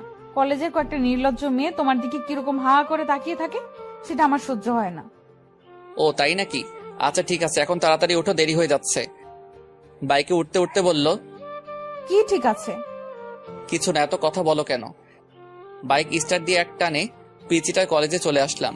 পিচিটা বাইক থেকে নামার পর আমি বললাম, এই পিচি শোনো। কি? কলেজ শেষ হওয়ার পর একটু সামনে এগিয়ে গেলে আমাকে পাবে। তুমি একটু হেঁটে চলে এসো প্লিজ, আমার কিছু কাজ আছে, আমি আবার ঘুরে এদিকে আসতে পারবো না। আচ্ছা। পিচিটা কলেজের গেটের ভিতর ঢুকে গেল। আমি বাইক স্টার্ট দিয়ে কিছুটা এগিয়ে দেখি সায়ান মুখটা মলিন করে বসে আছে, আর আবির, রিহান, রাকিব সায়ানকে সান্ত্বনা দিচ্ছে। আমি সায়ানের কাছে যেতে যেতে বললাম, কিরে মজনু, তোর লাইলি এখনো আসে নাই? আমি কাছে যেতেই সায়ান আমাকে জড়িয়ে ধরে কান্না করতে লাগলো। প্লিজ বন্ধু, তুই কিছু একটা কর, আমি জেনিয়াকে ছাড়া বাঁচবো না। জেনিয়া হলো সায়ানের গার্লফ্রেন্ড। 3 বছর ধরে ওদের রিলেশন, দুজন দুজনকে অনেক ভালোবাসে। কিছুদিন পর জেনিয়ার বিয়ে, কিন্তু জেনিয়া না পারছে ফ্যামিলি ছেড়ে সায়ানের কাছে চলে আসতে, না পারছে সায়ানকে ছাড়া অন্য কাউকে বিয়ে করতে। আজ জেনিয়া সায়ানের সাথে লাস্ট দেখা করতে আসছে। লাস্ট দেখা করবে সেই কথা শুনেই রাতে সায়ান আমাকে ফোন করে জানিয়ে দিয়েছিল। অনেকক্ষণ অপেক্ষার পর জেনিয়া আসলো। আমাদের সবাইকে দেখে কিছুটা অবাক হলো। আমি বললাম, জেনিয়া এদিকে আসো। আমি জেনিয়াকে ওদের থেকে কিছু দূরে নিয়ে গেলাম। আমি বললাম, জেনিয়া সত্যি করে বলো তো, তুমি কি শায়নকে ছাড়া অন্য কারোর সাথে থাকতে পারবে? ওকে ছাড়া থাকতে পারবো না বলেই তো মরার রাস্তা বেছে নিয়েছি। তুমি কি মনে করেছো তুমি মরে গেলে শায়ন বেঁচে থাকতে পারবে? এবার মেয়েটা কান্না করতে লাগলো। তো আমি কি করব বলেন ভাইয়া? পালিয়ে যাও। কিন্তু আমার ফ্যামিলি। দেখো জেনিয়া, তোমরা পালিয়ে গিয়ে বিয়ে করার পর যখন তোমার কোলে ছোট্ট আরেকটা জীবন আসবে, তখন তোমার ফ্যামিলি ওই বাচ্চাটার দিকে তাকিয়ে সব মান অভিমান ভুলতে বাধ্য হবে। কিন্তু জেনিয়াকে পুরো কথাটা বলতে না দিয়ে পিচিটা এসে বলল, এই যে আমি চলে এসেছি। তারপর জেনিয়ার দিকে তাকিয়ে বলল, ওই মেয়েটা কে? বলছি তুমি ওদের কাছে গিয়ে বসো, আমি ওর সাথে কিছু ইম্পর্টেন্ট কথা বলে আসছি।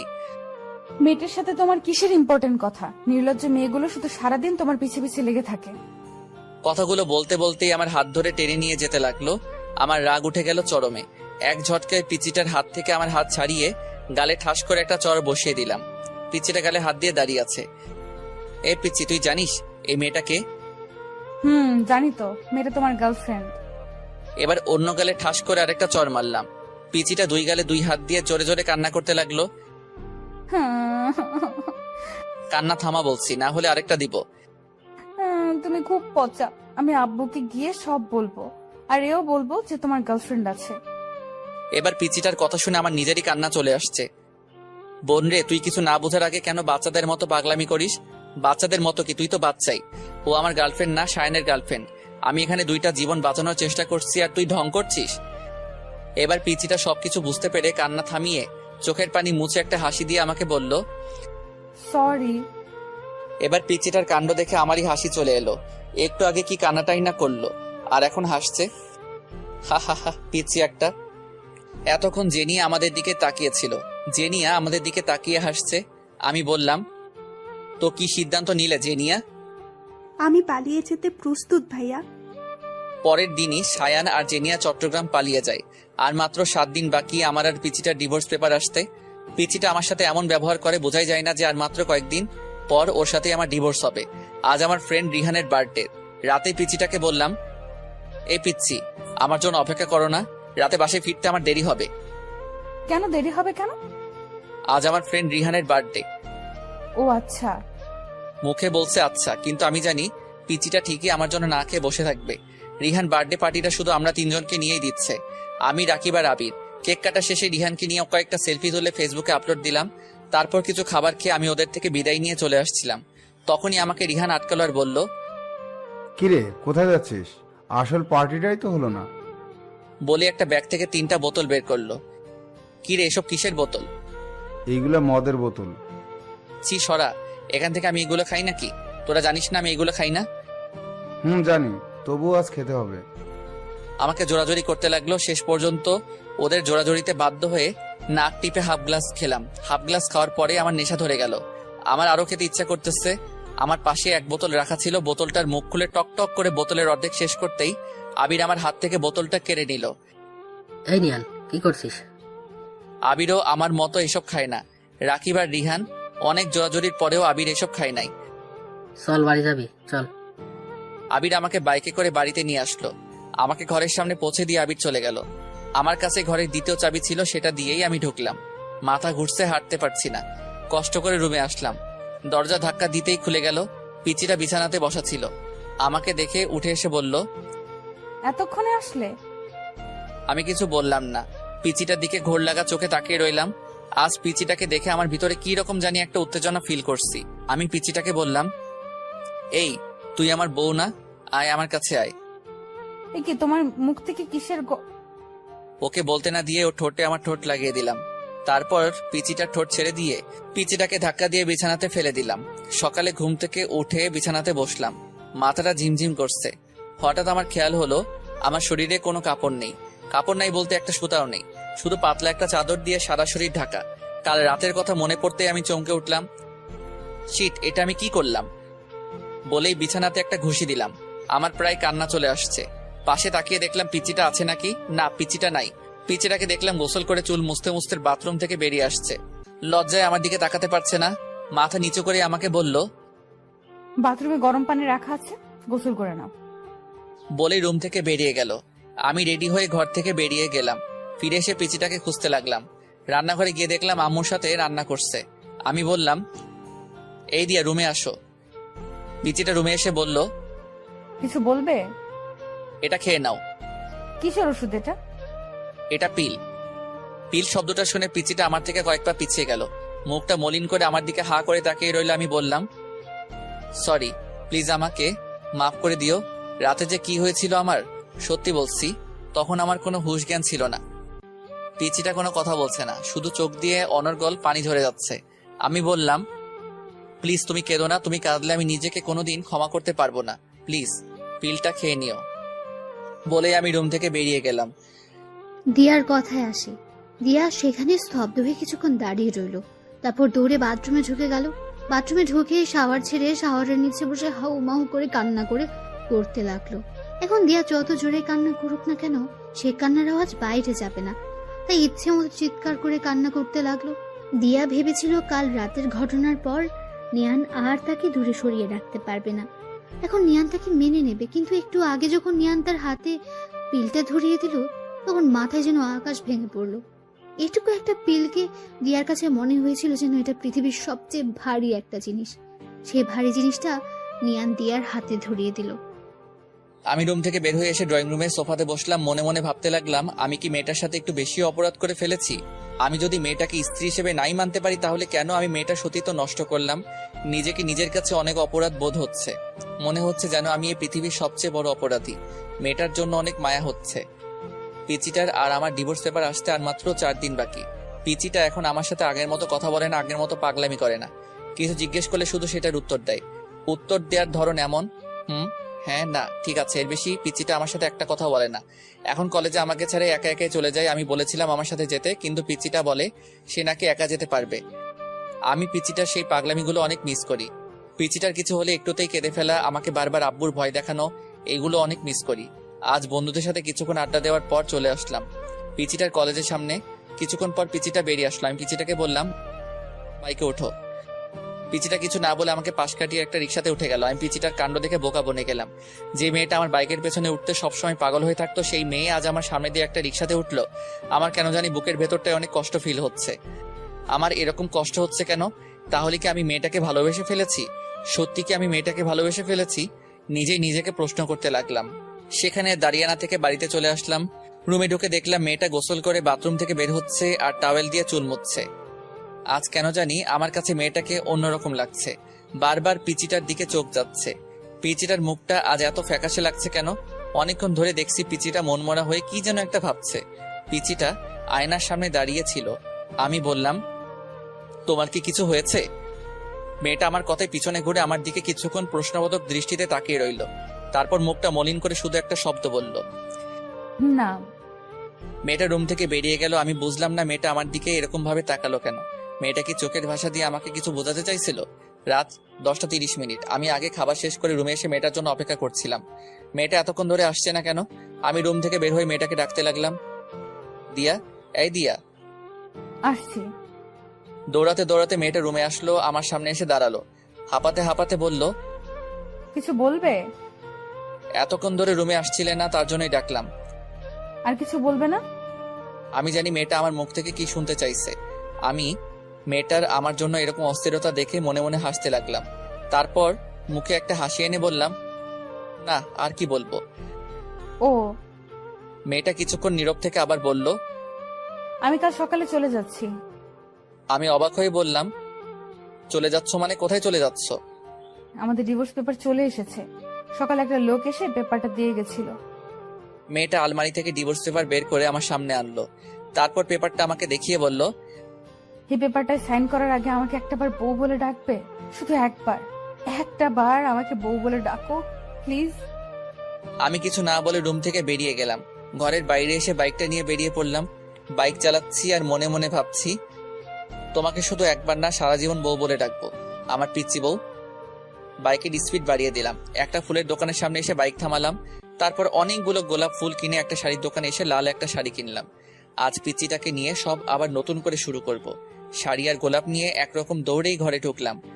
তাড়াহুড়ো করে সিঁড়ি দিয়ে উপরে উঠতে যাব, তখনই সিঁড়িতে একটা হোঁচট খেলাম। হোঁচট খেয়ে আমার পায়ের একটা নখ উল্টে রক্ত বেরোচ্ছে, সেদিকে আমার খেয়াল নাই। রুমে ঢুকে বললাম, দিয়ে আমি চলে এসেছি। কিন্তু দিয়াকে রুমে দেখতে পাচ্ছি না কেন। মনে হয় বাথরুমে আছে। বাথরুমের দরজা ধাক্কা দিতে দরজা খুলে গেল না, বাথরুমেও নেই। বেলকনিতে দেখতে যাব, তখনই চোখ পড়লো বিছানাতে। দেখলাম ডিভোর্স পেপার রাখা আছে, তার উপর একটা ছোট্ট কাগজ। আমি ডিভোর্স পেপার হাতে নিয়ে দেখলাম ডিভোর্স পেপারে দিয়ার সাইন। আমার বুকের ভিতর ধুপ করে উঠলো। কাগজটার ভাঁজ খুলে পড়তে লাগলাম। প্রিয় নিয়ান আহমেদ, আজ থেকে তুমি মুক্ত। আজ থেকে তোমাকে আর কখনো পিচ্চির জ্বালা সহ্য করতে হবে না। চলে যাচ্ছি সব ছেড়ে। কোথায় যাচ্ছি আমি নিজেও জানি না। তুমি হয়তো ভেবেছিলে যে আমি আমাদের বাড়িতেই যাব। না, আমি যে ওই বাড়িতে যেতে পারবো না। কি মুখ নিয়ে যাব ওই বাড়িতে? আব্বুকে গিয়ে আমি কি বলবো? তোমাকে বলেছিলাম যে সকালে যাব, কিন্তু একটু আগে তোমাকে যখন বললাম আমাকে একবার বউ বলে ডাকতে, তুমি আমার থেকে মুখ ফিরিয়ে বাইরে চলে গেলে। তখনই বুঝে গেলাম আমাকে তোমার আর সহ্য হচ্ছে না। তাই সকাল পর্যন্ত থেকে তোমার অসহ্যের কারণ হতে চাই না। চলে গেলাম। তোমার মুখে সেই পিচ্চি শয়তানির ডাকটা অনেক মিস করব। ভালো থেকো, আর সুন্দর একটা বড় মেয়েকে বিয়ে করো। তোমার তো আবার পিচ্চি মেয়েদের সহ্য হয় না, এতে তোমার পিচ্চি বউ। চিঠিটা পড়ার পর আমার চোখ ঝাপসা হয়ে আসছিল। সারা পৃথিবীটা যেন আমার চোখের সামনে ঘুরছিল। সাথে সাথে সেখানে বসে পড়লাম। জোরে একটা চিৎকার দিলাম, দিয়া তুমি এটা কি করলে? দিয়া, আমি তোমাকে কোথাও যেতে দিব না।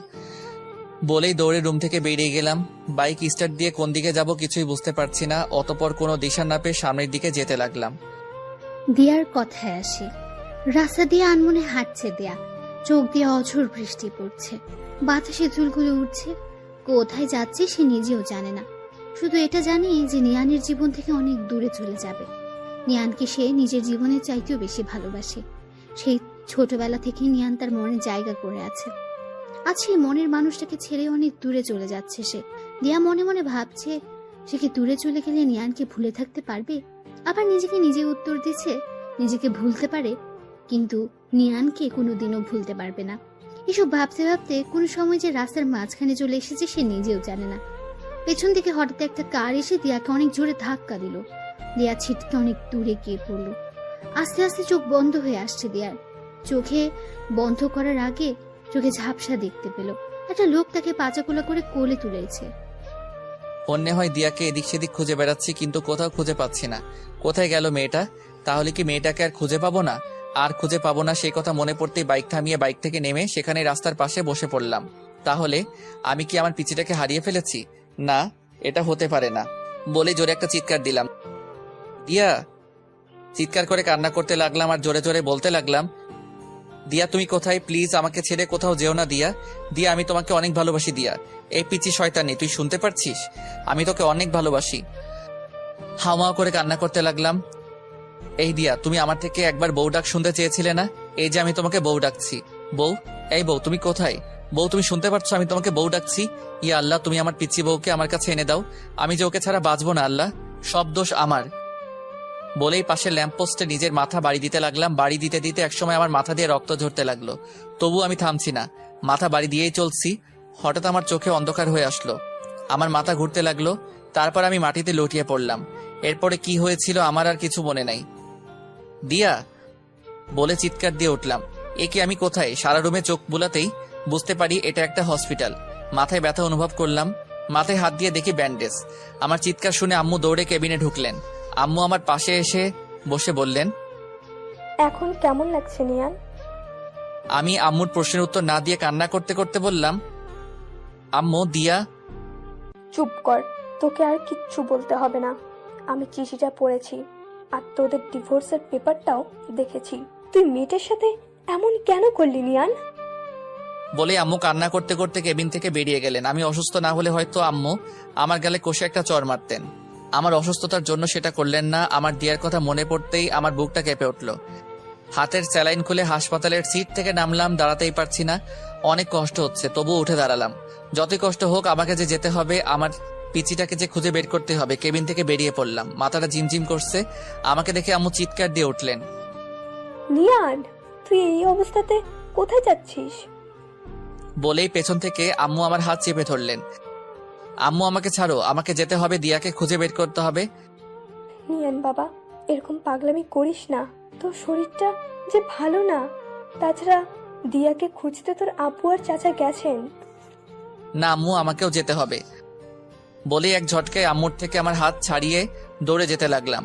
কিছুটা যেতেই মাথাটা ঘুরতে লাগলো, আর যেতে পারলাম না। সেখানেই মাথা ঘুরে পড়ে গেলাম।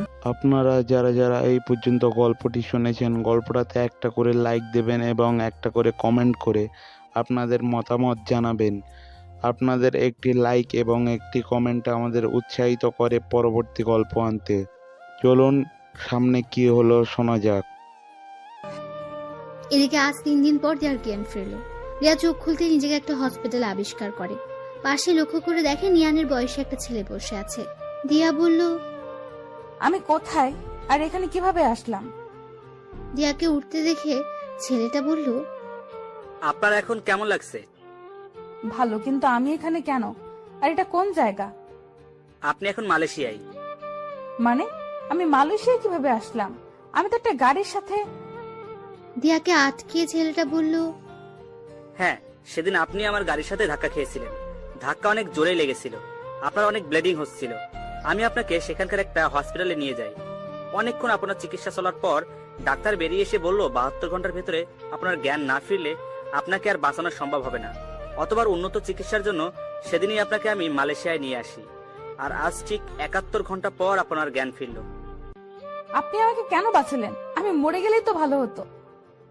আমার সামনে একজন মানুষ মারা যাবে সেটা আমি চেয়ে চেয়ে দেখবো? তাও আবার আমার গাড়ির সাথে অ্যাক্সিডেন্ট হয়েছে। আচ্ছা, আপনি সেদিন মাঝ রাস্তায় দিয়ে হাঁটছিলেন কেন? আর মরে গেলে ভালো হতো এটা কেন বলছেন? দিয়া নিয়ানের সাথে ঘটে যাওয়া সব ঘটনাই ছেলেটাকে বলল। সব বলার পর ছেলেটার দিকে তাকাতেই দেখলো ছেলেটার চোখে পানি। ছেলেটা বলল, একটা মেয়ে একটা ছেলেকে এতটা ভালোবাসতে পারে? দিয়া কিছু বলল না, শুধু চোখ দিয়ে পানি ঝরছে। ছেলেটা আবার বলল, ওই বজ্জাত ছেলেটা কি করে পারলো আপনার মতো একটা মিষ্টি মেয়েকে কষ্ট দিতে? প্লিজ ওকে কিচ্ছু বলবেন না, ও অনেক ভালো ছেলে।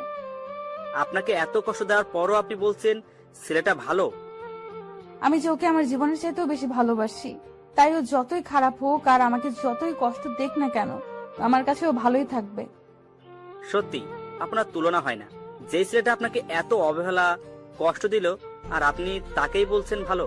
আচ্ছা, আপনার নামটাই জানা হলো না। আমি দিয়া। আর আমি আরিয়ান চৌধুরী। আমি হলাম এই চৌধুরী সাহেবের মা। দিয়া দেখতে পেল কথাটা বলতে বলতে একজন মহিলা কেবিনে ঢুকছেন।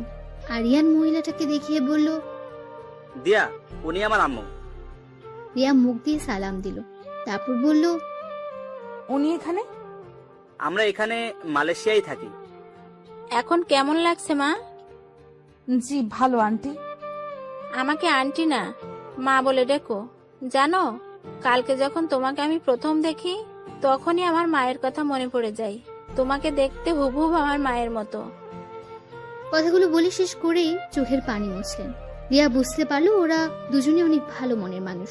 তারপর বলল, আচ্ছা ঠিক আছে, ডাকবো। আচ্ছা মা, তুমি এখন একটু রেস্ট নাও, আমরা বাইরে যাই। বলে ওরা চলে গেলেন। আরিয়ান চৌধুরীর পরিচয়টা একটু ভালো করে দিয়ে দেই। আরিয়ান চৌধুরী অনেক বড় একজন বিজনেসম্যান। বিজনেসটা ওর বাবারই, কিন্তু 2 বছর আগে ওর বাবা মারা যাওয়াতে পুরো বিজনেসটা ওকে সামলাতে হচ্ছে। বাংলাদেশ আর মালয়েশিয়া মিলে 3টা কোম্পানি আছে ওদের। তাই আরিয়ান চৌধুরী মালয়েশিয়ায় পরিবার নিয়ে থাকে। পরিবার বলতে ওর মা আর ছোট্ট একটা বোনকে নিয়ে তার পরিবার। 7 দিন পর আজ দিয়াকে হসপিটাল থেকে বাড়িতে যাওয়ার অনুমতি দিয়েছে। কিন্তু দিয়া ভাবতে লাগলো তার তো কোনো বাড়ি নেই, সে এখন কোথায় যাবে? এসব ভাবছিল তখনই আরিয়ান চৌধুরী ও তার মা ঢুকলো। আরিয়ান বলল, চলেন, আজ আপনাকে হসপিটাল থেকে ছেড়ে দিয়েছে। কিন্তু আমি কোথায় যাব? কোথায় যাবে মানে? আমাদের বাড়িতে যাবে। কিন্তু আমি আপনাদের বাড়িতে কোন পরিচয়ে যাব? আমার তো আর কোনো পরিচয় নাই। আমাদের বাড়িতে যেতে তোমার কোনো পরিচয় লাগবে না মা। আম্মু, উনি যখন পরিচয় চাইছেন তাহলে ওনাকে একটা পরিচয় দিলে সমস্যা কোথায়? কি পরিচয় দিবি তুই ওকে? আমার বউয়ের পরিচয়। মানে? আরে আরে, আপনি তো ভয় পাবেন না। আমি আপনাকে সত্যিকারের বউ হতে বলছি না, শুধু আপনার পরিচয়টা হবে আপনি আমার বউ। কিন্তু আর কোনো কিন্তু না, এবার বাড়িতে চলুন। এদিকে আমি হাসপাতাল থেকে বাড়িতে এসে পাগলের মতো হয়ে গেলাম। প্রত্যেকদিন দিয়াকে খুঁজতে বের হই, কিন্তু কোথাও খুঁজে পাই না। সারা বাংলাদেশের অলিগলি সব খুঁজলাম, কিন্তু কোথাও খুঁজে পেলাম না। এভাবে প্রত্যেকদিন মেয়েটাকে পাগলের মতো খুঁজে বেড়াই, যে মেয়েটাকে আমি সহ্যই করতে পারতাম না। আজ সেই মেয়ের জন্য প্রত্যেক রাত কান্না করে বালিশ ভিজাই। এভাবে দিয়ার অপেক্ষায় কেটে গেল অনেক নির্ঘুম রাত, কেটে গেল 5-5টা বছর। এর মধ্যে দিয়ার কথা প্রায় সবাই ভুলেই গেছে। সবাই বলছে দিয়া নাকি আর ফিরে আসবে না। ও নাকি মারা গেছে। চাচা চাচিও অনেক কষ্ট করে হলেও সেটা মেনে নিয়েছেন, কিন্তু আমি এখনো দিয়ার পথ চেয়ে বসে আছি। আমার বিশ্বাস দিয়া একদিন না একদিন ফিরে আসবেই। এর মধ্যে আব্বু আম্মু অনেকবার বলেছেন যে বিয়ে করে নতুন করে জীবন শুরু করতে, কিন্তু আমি ওদের বারবার বলে দিচ্ছি যে দিয়ার অপেক্ষায় সারা জীবন পার করে দিতে পারবো। আজ আব্বু হঠাৎ রুমে এসে বললেন, তুই কি এভাবেই জীবনটা শেষ করে দিবি? তোর কি মনে হয় মেয়েটা এখনো বেঁচে আছে? আর বেঁচে থাকলেও কি তোর জন্য বসে আছে নাকি? বেঁচে থাকলেও হয়তো কারোর সাথে বিয়ে হয়ে সংসার করছে। আব্বু প্লিজ। তোকে আমি দুইটা অপশন দিচ্ছি, বিয়ে কর নয়তো চাকরি বাকরি কিছু একটা করে জীবনটা নতুন করে শুরু কর। কিছুক্ষণ চুপ থেকে বললাম, ওকে আব্বু, আমি চাকরি করব। আব্বু একটা স্বস্তির নিঃশ্বাস ফেলে চলে গেলেন। পরের দিন আমি একটা চাকরির ইন্টারভিউ দিতে যাই। ইন্টারভিউ দেওয়ার পর আমাকে কিছুক্ষণের জন্য ওয়েটিং এ রাখে। আমাকে কিছুক্ষণ পর আবার আমাকে ডাকে। আমাকে বলে, কংগ্রাচুলেশনস, আপনার চাকরি হয়ে গেছে। আমাদের বাদশা ডায়েরি চ্যানেলে যারা নতুন দর্শক আছেন তারা সাবস্ক্রাইব করে পাশে থাকা বেল আইকনে ক্লিক করে দিতে ভুলবেন না। অসংখ্য ধন্যবাদ। কিন্তু সেটা মালয়েশিয়ায়। আপনার সব রেজাল্ট ভালো দেখে আমরা আমাদেরই আরেকটা কোম্পানি থেকে ট্রান্সফার করে দেই। মালয়েশিয়ার কথা শুনে কেন জানি আমি হ্যাঁ বলে দেই। আমার কেন জানি মনে হচ্ছে মালয়েশিয়ায় কিছু একটা আছে। বাড়িতে এসে আব্বুকে বলতেই আব্বু অনেক খুশি হলেন। রাতের খাবার খেয়ে রুমে এসে ঘুমানোর চেষ্টা করছি, কিন্তু ঘুম আসছে না। বারবার দিয়ার সেই নিষ্পাপ হাসি চোখে ভেসে উঠছে। জানি শেষ রাত বা মধ্যরাত ছাড়া আমার ঘুম আসবে না। গত 5 বছর ধরে এরকমটাই হয়ে আসছে। হঠাৎ মোবাইলের আওয়াজে ভাবনার জগৎ থেকে বেরিয়ে আসলাম। মোবাইল হাতে নিয়ে দেখি সে অচেনা নাম্বার থেকে আবার ফোন এসেছে। গত 5 বছর ধরে অনেকগুলো অচেনা নাম্বার থেকে আমার মোবাইলে ফোন আসে। ফোন রিসিভ করলে কেউ ওপাশে কিছু বলে না, শুধু আমি একটা ছোট্ট বাচ্চার হাউমাউ শুনতে পাই। অনেকবার বিরক্ত হয়ে অনেকগুলো নাম্বার ব্লক মেরেছি, কিন্তু কোনো কাজ হয় না। একটা ব্লক মারলে অন্য আরেকটা নাম্বার দিয়ে ফোন দেয়। দিয়া যদি আমাকে কোনোদিন ফোন দেয়, এই আশাতে সিমটাও পাল্টাতে পারি না। প্রথম বিরক্ত লাগলেও এখন কেন জানি আমার ওই পিচ্চিটার অস্পষ্ট ভাষা শুনতে ভালো লাগে। তাই এখন প্রত্যেকটা দিন ফোনটা রিসিভও করি। আজও ফোন রিসিভ করে হ্যালো বলার সাথে সাথেই সেই পরিচিত আওয়াজ শুনতে পাই।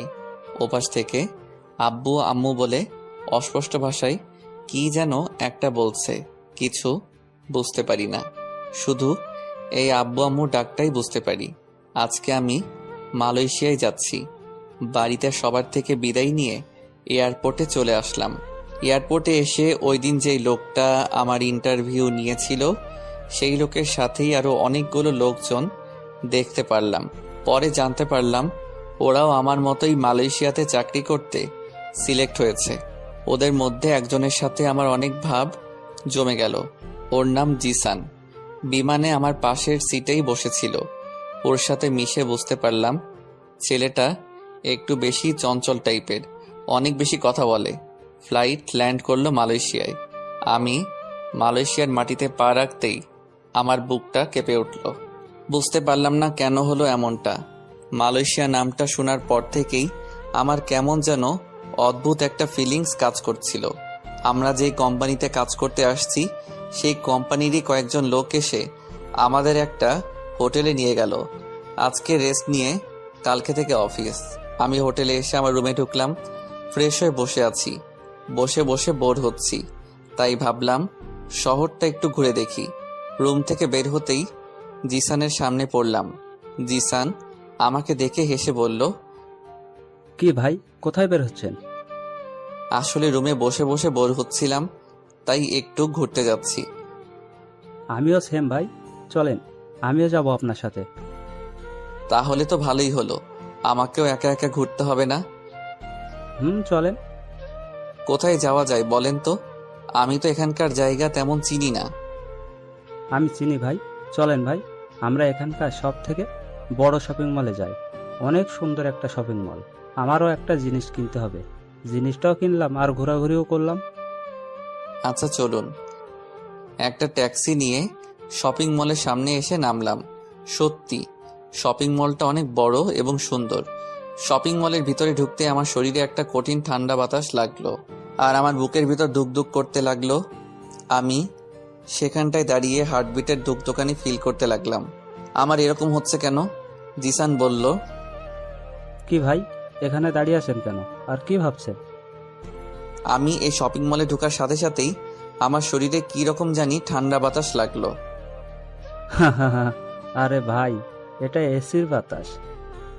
না, এটা এসির বাতাস হতে পারে না। এসির বাতাস এত মোলায়েম আর কঠিন না, আর এই বাতাসটা একেবারে আমার বুকের ভিতর লেগেছে। আরে ভাই, কি সব আবল তাবল বলছেন?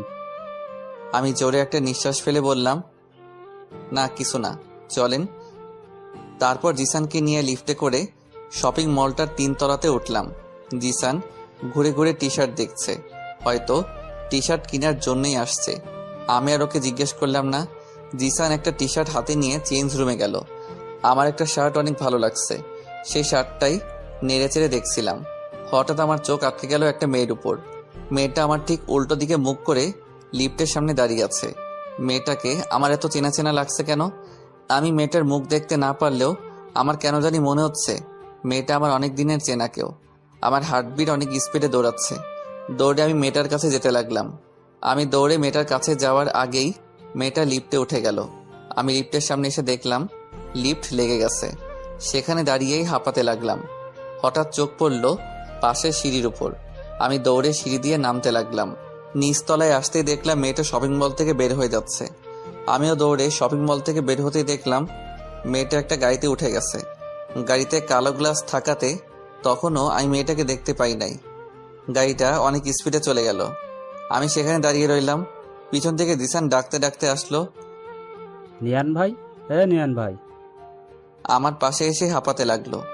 আবার বলল, কি ভাই, শপিং মল থেকে এভাবে দৌড়ে বের হচ্ছিলেন কেন? পিছন থেকে আমি এত ডাকলাম, আপনি শুনলেনই না। পরে বলবো, এখন হোটেলে চলুন। সত্যি আপনি অনেক অদ্ভুত ভাই।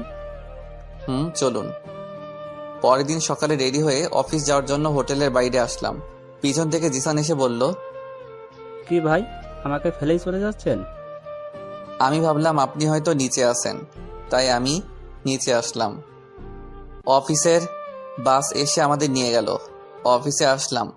অফিসে ঢোকা মাত্রই সেই দিন শপিং মলের মতো একটা ঠান্ডা বাতাস লাগলো। আমি অফিসের ভিতর ঢুকেই কেন জানি অস্থির অস্থির লাগছে। পিয়ন এসে বলল, সবাই এক এক করে ম্যাডামের সঙ্গে মিট করে আসুন। একজন একজন করে একটা রুমে যাচ্ছে, আর 4-5 মিনিট পর পর বেরিয়ে আসছে। এইভাবে এক এক করে সবাই গেল। আমি এখনো বসে আছি। জিসান এসে বলল, ভাই যান যান, ভেতরে যান, আর গিয়ে পরি দেখে আসুন। কি বলছেন? কি পরি কোত্থেকে আসলো? আরে ভাই, এই পরি সেই পরি না, এটা মানুষ পরি। মানে আমাদের বসটা দেখতে একেবারে পরির মতো। আমাদের কি মেয়ে বস নাকি? ভাই, তাড়াতাড়ি যান। আমি উঠে আমাদের বস মানে মেয়েটার দরজার পাশে এসে বললাম, may I come in madam? Yes, come in. মেয়েটার কণ্ঠ শুনে আমি চমকে উঠলাম। চোখ তুলে তাকাতেই আমি স্তব্ধ হয়ে দাঁড়িয়ে রইলাম। আমি কি দেখছি? আমি নিজের চোখকে বিশ্বাস করতে পারছি না। তখন আমার মুখ দিয়ে শুধু একটা শব্দ বেরিয়ে আসলো, দিয়া তুমি? আমি আমার নিজের শরীরে একটা চিমটি কেটে চোখ বন্ধ করে আবার তাকালাম। আমি ঠিকই দেখছি, দিয়া আমার সামনে, আমার পিচ্চি বউ আমার সামনে। কিন্তু এটা কোন দিয়া? এটা কি সেই পিচ্চিটা? পিচ্চিটা তো এখন পিচ্চি নাই, অনেক বড় হয়ে গেছে। এদিকে দিয়া আমাকে দেখে চেয়ারে বসে থাকতে পারলো না, চেয়ার থেকে উঠে দাঁড়ালো। মুখটা হা করে আমার দিকে অবাক দৃষ্টিতে তাকিয়ে রইল, আর গাল বেয়ে চোখের পানি গড়িয়ে পড়ছে। আমি যেই দিয়ার কাছে এগিয়ে গিয়ে কিছু বলতে যাব, তখনই আমার পিছন থেকে একটা বাচ্চা বলে উঠল, আমি পিছনে তাকিয়ে দেখলাম একটা লোকের কোলে 3 থেকে 4 বছর বয়সী একটা বাচ্চা। লোকটা হয়তো ড্রাইভার, কিন্তু বাচ্চাটা আম্মু বলল কাকে? বাচ্চাটা সেই ড্রাইভারটার কোল থেকে নেমে ছোট ছোট পায়ে দৌড়ে গিয়ে আম্মু আম্মু বলতে বলতে দিয়ার কোলে উঠল। আমার মাথায় যেন আকাশ ভেঙে পড়ল। তার মানে সেদিনের আব্বুর কথাটাই সত্যি হলো। দিয়া অন্য কারোর সাথে বিয়ে হয়ে সংসার করছে, আর তার প্রমাণ হলো এই বাচ্চাটা। আমার সেখানে দাঁড়িয়ে থাকতে কষ্ট হচ্ছে, বুকের ভিতর অনেক কষ্ট ফিল হচ্ছে, মনে হচ্ছে কেউ বুকে হাতুড়ি দিয়ে পিটাচ্ছে। আমি কিছুক্ষণ ওদের মা মেয়েকে দেখে কেবিন থেকে বেরিয়ে যেতে লাগলাম। পিছন থেকে দিয়া ডাক দিল, এই যে শুনুন। আমি ঘুরে দিয়ার চোখের দিকে তাকালাম। দিয়া একবার আমার চোখের দিকে তাকিয়ে আবার চোখ নিচে নামিয়ে বলল, অফিসের বসকে কোনোদিন নাম ধরে ডাকতে নেই, এই ভুলটা যেন আর না হয়। আমি দিয়ার কণ্ঠে রাগ, মান, অভিমান ফিল করলাম। কিছুক্ষণ দিয়ার দিকে তাকিয়ে থেকে বললাম, জি ম্যাডাম। বলে আমি আবার বেরিয়ে যেতে লাগলাম। পিছন থেকে দিয়ার মেয়েটা দৌড়ে এসে আমার হাত ধরলো আর তুতলিয়ে তুতলিয়ে বলল, আঙ্কেল, আমি তোমাকে চিনি। আমি মেয়েটাকে কোলে নিয়ে গালে একটা চুমু দিয়ে বললাম, কিভাবে চিনো মামুনি? তোমাকে আমি আম্মুর ফোনে দেখেছি। মেয়েটার কথা শুনে আমি দিয়ার দিকে তাকালাম। দিয়া মেয়েটাকে ধমক দিয়ে বলল, হিয়া, এদিকে আসো বলছি। না, আমি যাব না, আমি আঙ্কেলের কাছে থাকবো। বলেই আমার গলা 2 হাত দিয়ে শক্ত করে জড়িয়ে ধরলো। তিয়া রেগে সেখান থেকে উঠে এসে মেয়েটাকে আমার কোলে থেকে টেনে নিয়ে নিল।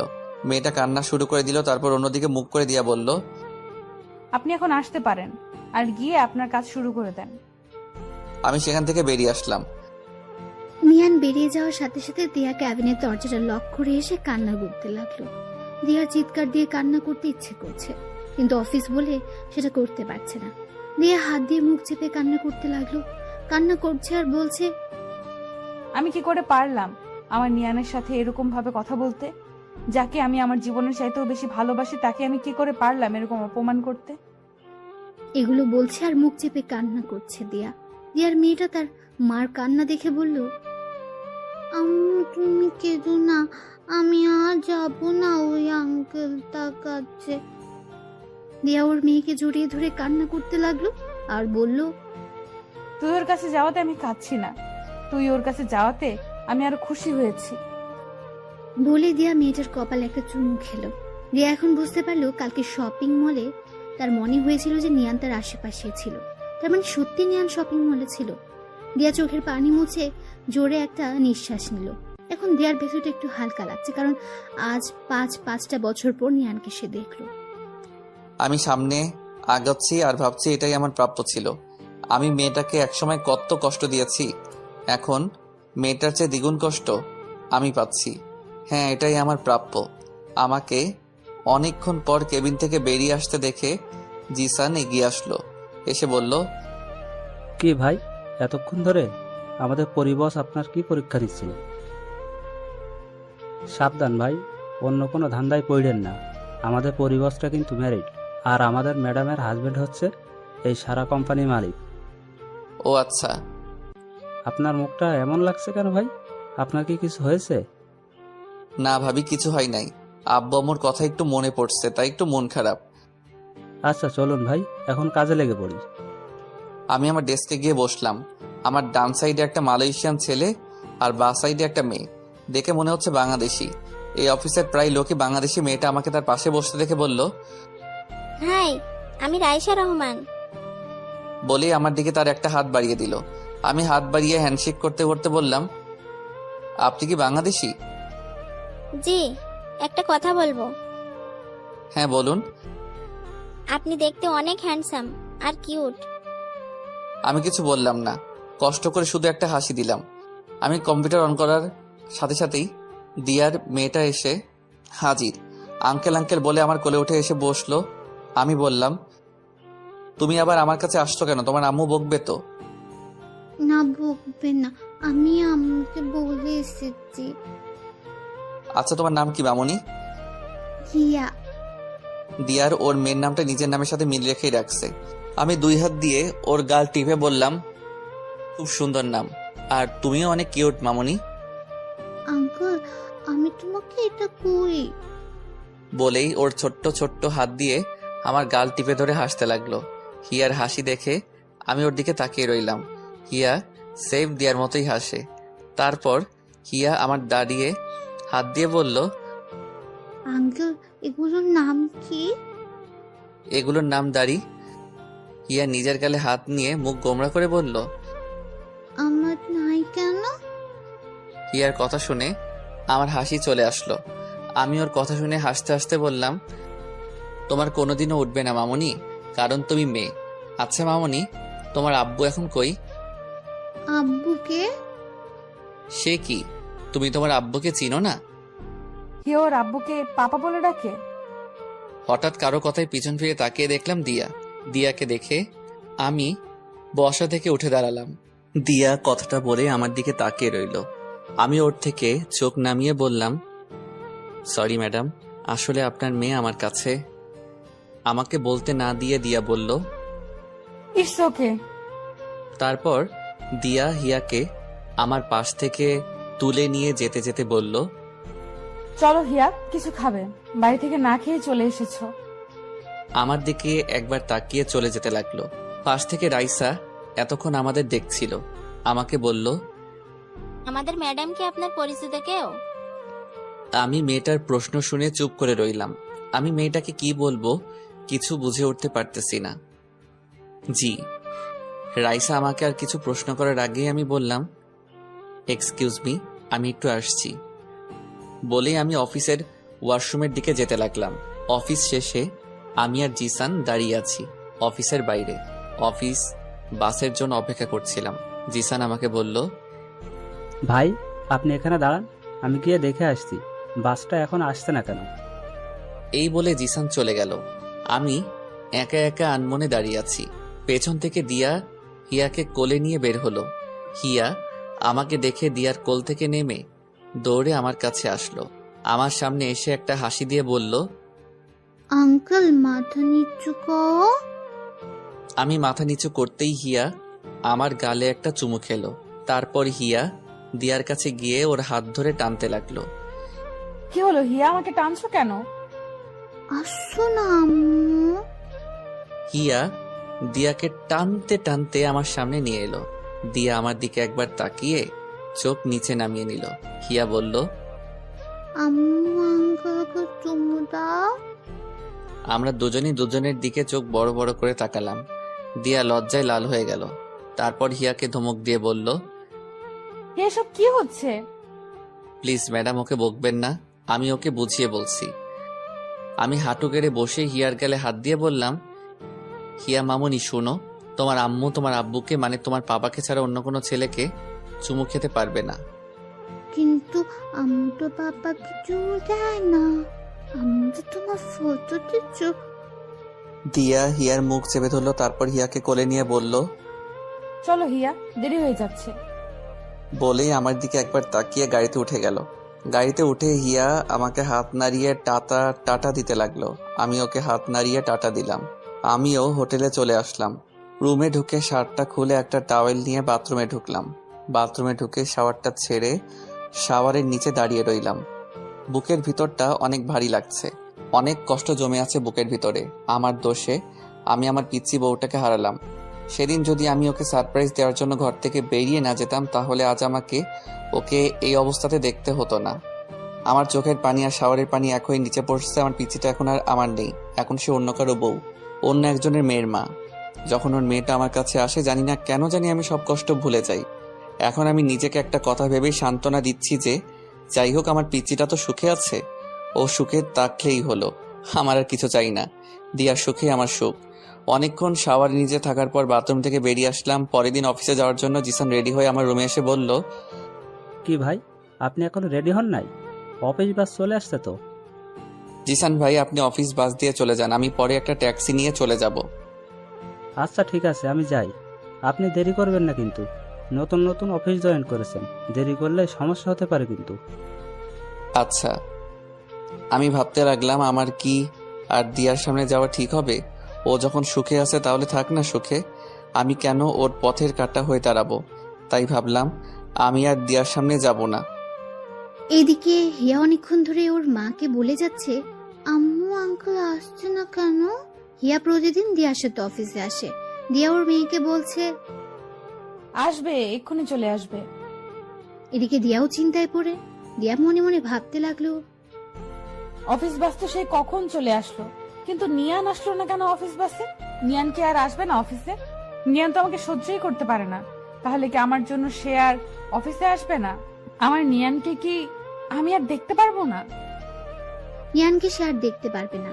সে কথা মনে পড়তে দিয়ার বুকের ভেতর ধুক করে উঠল, চোখ দিয়ে পানি বেরিয়ে আসলো। এতক্ষণ সে তার ক্যাবিনের সামনে দাঁড়িয়েছিল। হঠাৎ খেয়াল হলো নিয়ান অফিসে ঢুকছে। দিয়ার চোখে মুখে হাসি ফুটে উঠল। হিয়া নিয়ানকে দেখতে পেয়ে দৌড়ে গিয়ে নিয়ানের পা দুটো জড়িয়ে ধরল। আমি হিয়াকে টেনে কোলে তুললাম, গালে একটা চুমু দিলাম। হ্যাঁ, আজ ওর জন্য অফিসে আসতে হলো। আমি যে দিয়ার মেয়েটার মায়ায় পড়ে গেছি। আঙ্কেল, আমি তোমার সাথে কথা বলবো না। তুমি এত দেরি করে আসলে কেন? সরি, দেখি কিউটিটার মুখটা। হিয়া মুখটা অন্যদিকে ঘুরিয়ে নিল। আমি এবার হিয়াকে কাতুকুতু দিতে লাগলাম।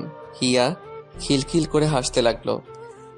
দিয়া ওদের দেখে একটা হাসি দিয়ে চোখ মুছে জোরে একটা নিঃশ্বাস ফেলে ক্যাবিনে চলে গেল। আমি সারাদিন হিয়াকে নিয়ে মেতে রইলাম। মেয়েটা অনেক পাকা পাকা কথা বলছে, আর আমি সেই কথা শুনে হাসতে হাসতে ফেটে পড়ছি। দিয়া বারবার ক্যাবিন থেকে বের হয়ে এসে কিছুক্ষণ ওদের দেখে, তারপর একটা হাসি দিয়ে আবার নিজের ক্যাবিনে চলে যায়। এভাবে সারাটা দিন কেটে গেল। জিসান এসে বলল, ভাই হোটেল যাবেন না? অফিস তো শেষ হয়ে গেল। আমার যাওয়ার কথা শুনেই হিয়া আমার গলা জড়িয়ে ধরল। না আঙ্কেল, যাবে না। জিসান ভাই, আপনি অফিস বাস দিয়ে চলে যান, আমি সকালের মতো ট্যাক্সি দিয়ে চলে যাব। জিসান চলে গেল। কিছুক্ষণ পর দিয়া কেবিন থেকে বেরিয়ে আমাদের কাছে এসে হিয়াকে বলল, হিয়া আসো, আমরা বাসায় যাব। না, আমি যাব না।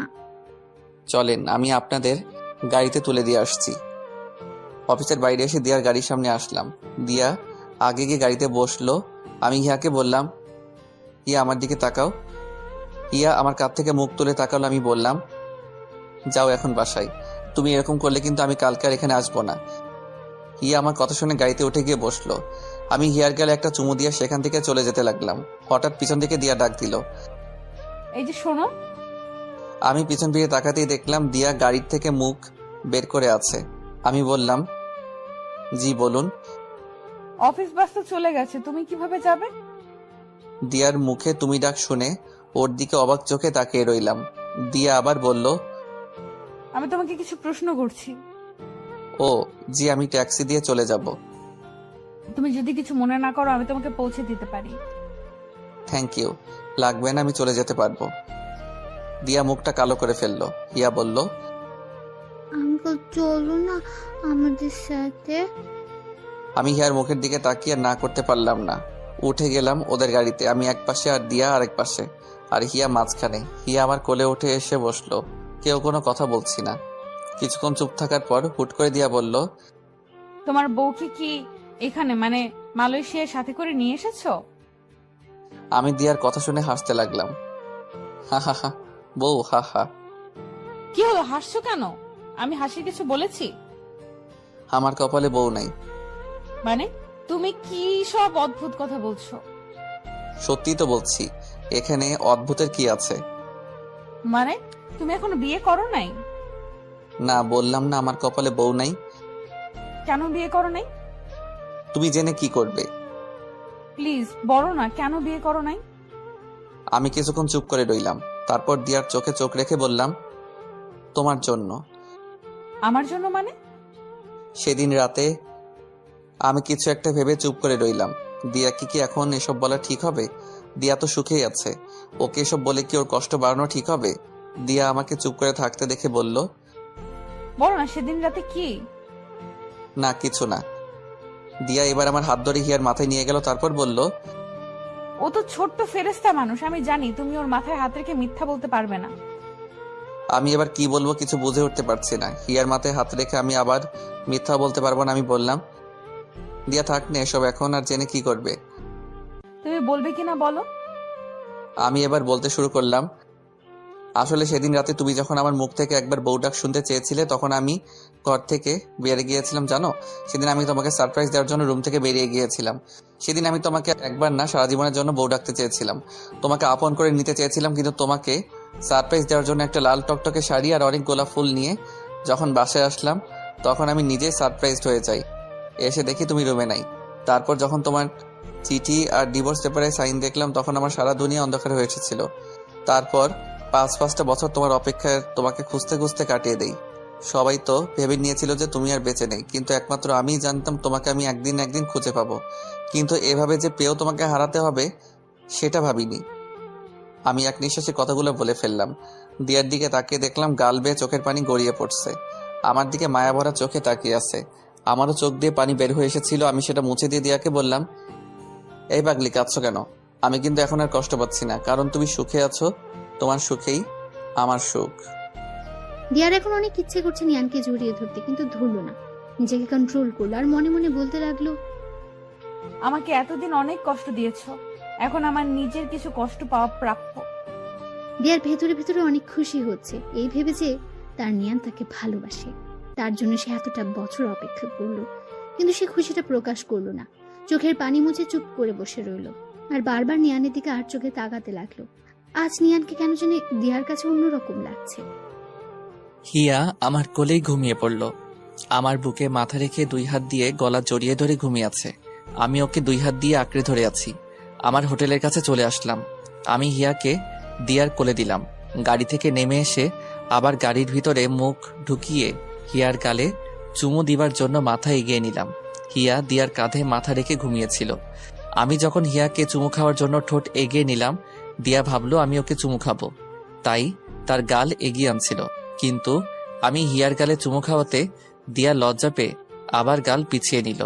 আমি গাড়ি থেকে মাথা বের করে পিছন ফিরে চলে আসছিলাম। পিছন থেকে দিয়া ডাক দিল, এই যে শোনো। জি বলেন। কালকে অফিসে একটু তাড়াতাড়ি চলে যেও। জি আচ্ছা। এই বলে আমি হোটেলের ভিতর ঢুকে গেলাম। আমি ভিতরে ঢোকা পর্যন্ত দিয়া সেখানেই গাড়ি নিয়ে দাঁড়িয়ে রইল। আমি রুমে ঢুকে সবকিছু গুছিয়ে নিলাম। দিয়াকে আমার মনের কথা বলতে পেরে এখন শান্তি গছে। পরের দিন সকালে রেডি হচ্ছিলাম, হঠাৎ আমার মোবাইলটা বেজে উঠল। আম্মু ফোন দিয়েছেন। আমি ফোন রিসিভ করার পর আম্মু বললেন, কেমন আছিস রে বাবা? ভালো আম্মু, আমি আসছি, এসে তোমার সাথে কথা বলবো, এখন রাখি। কোথায় আসছিস? আম্মু আমি দেশে ফিরছি। আম্মুকে কিছু বলতে না দিয়ে আমি ফোনটা কেটে দিলাম। হ্যাঁ, আমি আজ ফিরে যাচ্ছি দেশে। সেদিন যখন ভাবছিলাম দিয়ার সামনে আর যাব না, সেদিনই আমি দেশে ফেরার জন্য টিকিট বুক করি। তাই সেদিন অফিসে যেতেও দেরি হয়েছিল। আজ এখানকার সময় দুপুর 12টায় আমার ফ্লাইট। আম্মুকে দিয়ার কথা বললাম না। দিয়া যখন সবার থেকে দূরে চলে এসে ভালো থাকতে চাইছে, তাহলে থাকুক দিয়া ওর মতো করে। আমি ওর সুখে পানি ঢালতে চাই না। আমি আজ শেষবারের মতো দিয়াকে আর ওর মেয়ে হিয়াকে দেখতে যাচ্ছি। ওর মেয়েটার মায়ায় পড়ে গেছি আমি। জিসানকে আমি আরো আগে বলে দিয়েছি অফিসে বাসে করে চলে যেতে। তারপর সবকিছু নিয়ে একটা ট্যাক্সিতে উঠলাম। অফিস থেকেই একেবারে এয়ারপোর্টে চলে যাব। আমার ট্যাক্সি আর দিয়ার কার একসাথেই এসে থামলো অফিসের সামনে। আমি ট্যাক্সি থেকে নেমে দাঁড়াতেই দেখলাম দিয়া আর হিয়া নামছে গাড়ি থেকে। আজ দিয়া একটা কালো শাড়ি পরে এসেছে। আজ অনেক সুন্দর লাগছে দিয়াকে। এত সুন্দর কেন এই মেয়েটা? আমি নিজের মাথায় নিজেই থাপ্পড় দিলাম। আমি এসব কি ভাবছি? দিয়া এখন অন্য কারো বউ। গাড়ি থেকে নেমেই হিয়া আমাকে দেখতে পেয়ে দৌড়ে এসে আমার কোলে উঠল। আমি হিয়ার গালে একটা চুমু খেলাম। মেয়েটা যে কেন আমাকে এত মায়ায় ফেলছে, আজকের পর হয়তো আমাকে না দেখতে পেয়ে অনেক মিস করবে, আর আমিও অনেক অনেক মিস করব। দিয়া আমার দিকে তাকিয়ে একটা হাসি দিল। আমি হিয়াকে কোলে নিয়ে অফিসে ঢুকে গেলাম। আমার পিছন পিছন দিয়া ঢুকলো। আমি হিয়াকে আমার টেবিলে নিয়ে গিয়ে বসালাম। দিয়া আমাদের দিকে একবার তাকিয়ে ওর কেবিনে ঢুকে গেল। দিয়াকে দেখে মনে হচ্ছে আজ সে অনেক হ্যাপি। ভালোই হলো আজ। দিয়াকে হাসি মুখে দেখেই সারা জীবনের জন্য ওর জীবন থেকে বিদায় নিতে পারবো। হিয়াকে টেবিলে বসিয়ে আমি হাঁটু গেড়ে নিচে বসলাম। আমি ওর গালে হাত দিলাম। কিছুক্ষণ তাকিয়ে রইলাম। এই মেয়েটাকে আমার এত এত মায়া লাগে কেন? আমি নিজেকে ধরে রাখতে পারলাম না। চোখ দিয়ে সাগরের বাঁধ ভাঙার মতো করে অশ্রু গড়িয়ে পড়ল। আমার বুকটা ফেটে যাচ্ছে, চিৎকার করে কাঁদতে ইচ্ছে করছে। হিয়া আমার গালে হাত দিয়ে বলল, আঙ্কেল তুমি কান্না করছো কেন? আমি হিয়ার কথায় কোনো উত্তর দিলাম না। ওর গালে একটা চুমু দিয়ে ওকে জড়িয়ে ধরলাম। তারপর বললাম, হিয়া তুমি তোমার আম্মুর কাছে যাও, আমি তোমার জন্য বাইরে থেকে অনেকগুলো চকলেট নিয়ে আসছি।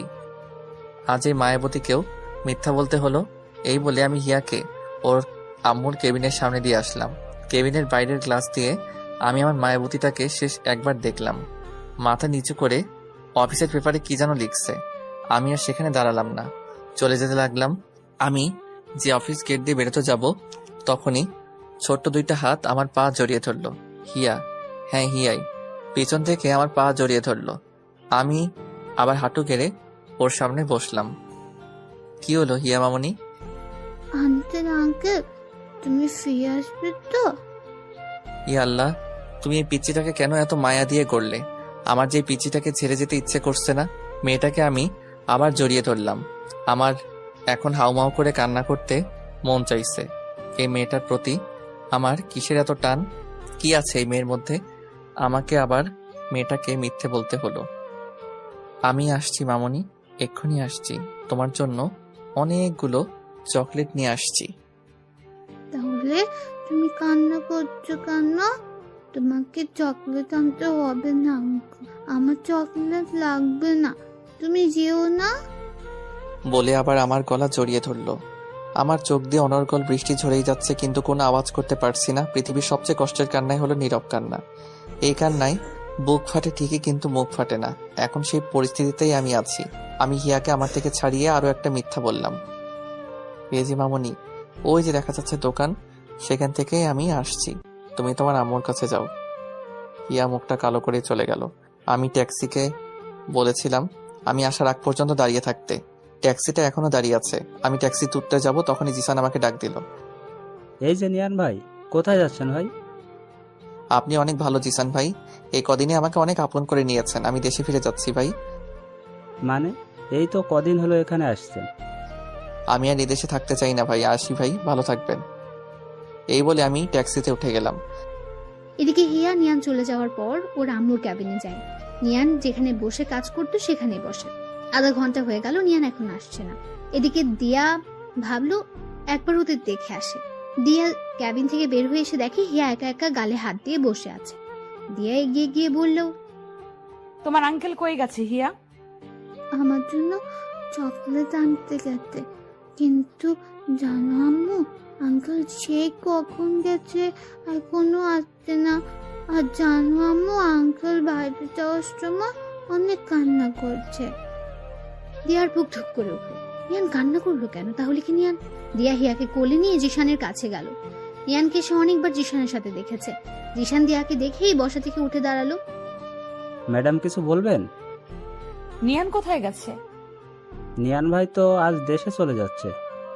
কি? এ বলে দিয়া হিয়াকে নিয়ে বেরিয়ে যেতে লাগলো। জিশান কিছুই বুঝতে পারলো না। নিয়ান দেশে চলে যাচ্ছে শুনে তার ম্যাডাম কেন এরকম রিয়াক্ট করলো।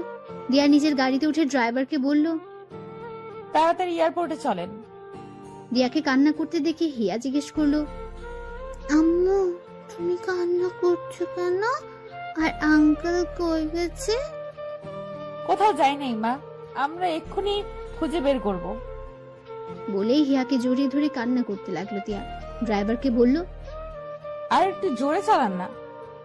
ড্রাইভার গাড়ির স্পিড অনেক বাড়িয়ে দিল। আমার পাসপোর্ট ভিসা চেক করছিল একজন গার্ড। আমি এক্ষুনি এয়ারপোর্টের ভিতরে ঢুকে যাব, আর বেশিক্ষণ বাকি নাই আমার ফ্লাইট ছাড়তে। গার্ড আমার সবকিছু চেক করে বলল আমার সবকিছু ঠিক আছে, আমি এখন ভিতরে যেতে পারি। আমি যেই ভিতরে যাওয়ার জন্য পা বাড়ালাম, হঠাৎ পিছন থেকে কে যেন আমাকে জড়িয়ে ধরলো। আমি পিছনে ফিরে তাকাতেই দেখলাম দিয়া।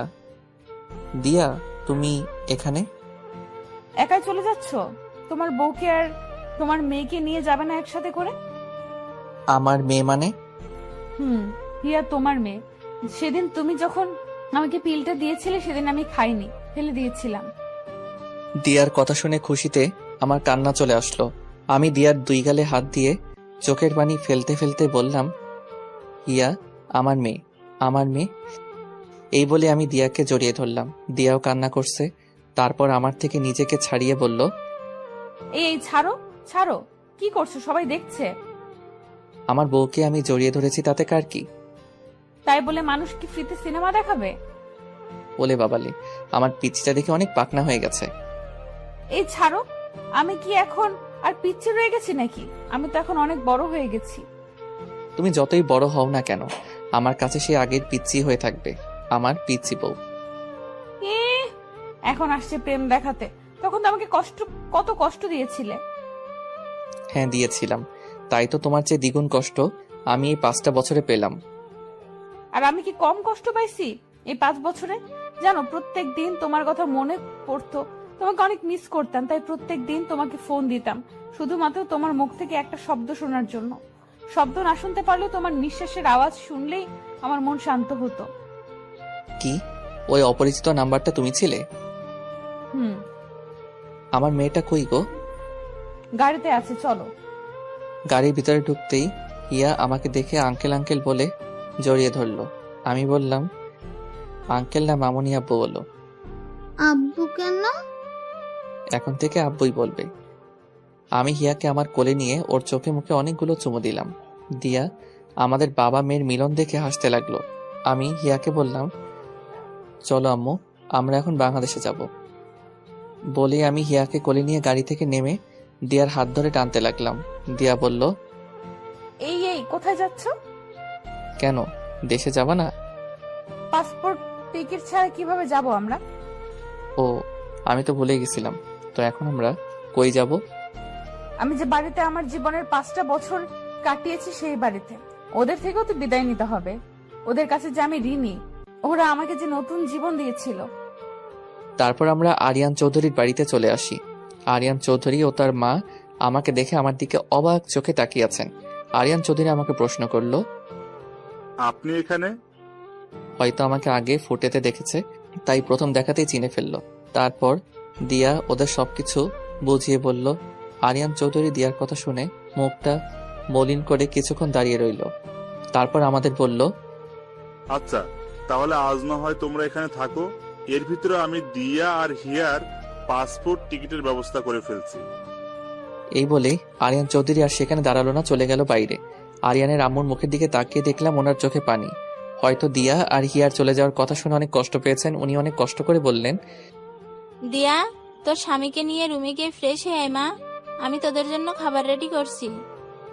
চলো রুমে চলো। দিয়া আমাকে একটা রুমে নিয়ে আসলো। জিনিসপত্র দেখে মনে হচ্ছে এটা দিয়ারই রুম ছিল এতদিন। দিয়া নিজের আলমারি থেকে একটা টাওয়েল বের করে আমার হাতে দিল, বলল, যাও ওইদিকে ওয়াশরুম, গোসল করে ফ্রেশ হয়ে আসো। আচ্ছা। দিয়া একটা কথা বলি। এভাবে জিজ্ঞেস করছো যেন অন্য কারো বউয়ের সাথে কথা বলছো। তোমার যা মন চায় তাই করো, জিজ্ঞেস করার কি আছে? আরিয়ান চৌধুরীর আম্মুকে দেখলাম তুমি চলে যাচ্ছ, সেই কথা শুনে চোখ দিয়ে পানি বের হয়ে আসছে। ওনাদের মতো কোনো মানুষ হয় না। যখন আমি তোমাকে ছেড়ে চলে আসি, তারপর আমি অনেক ভেঙে পড়ি।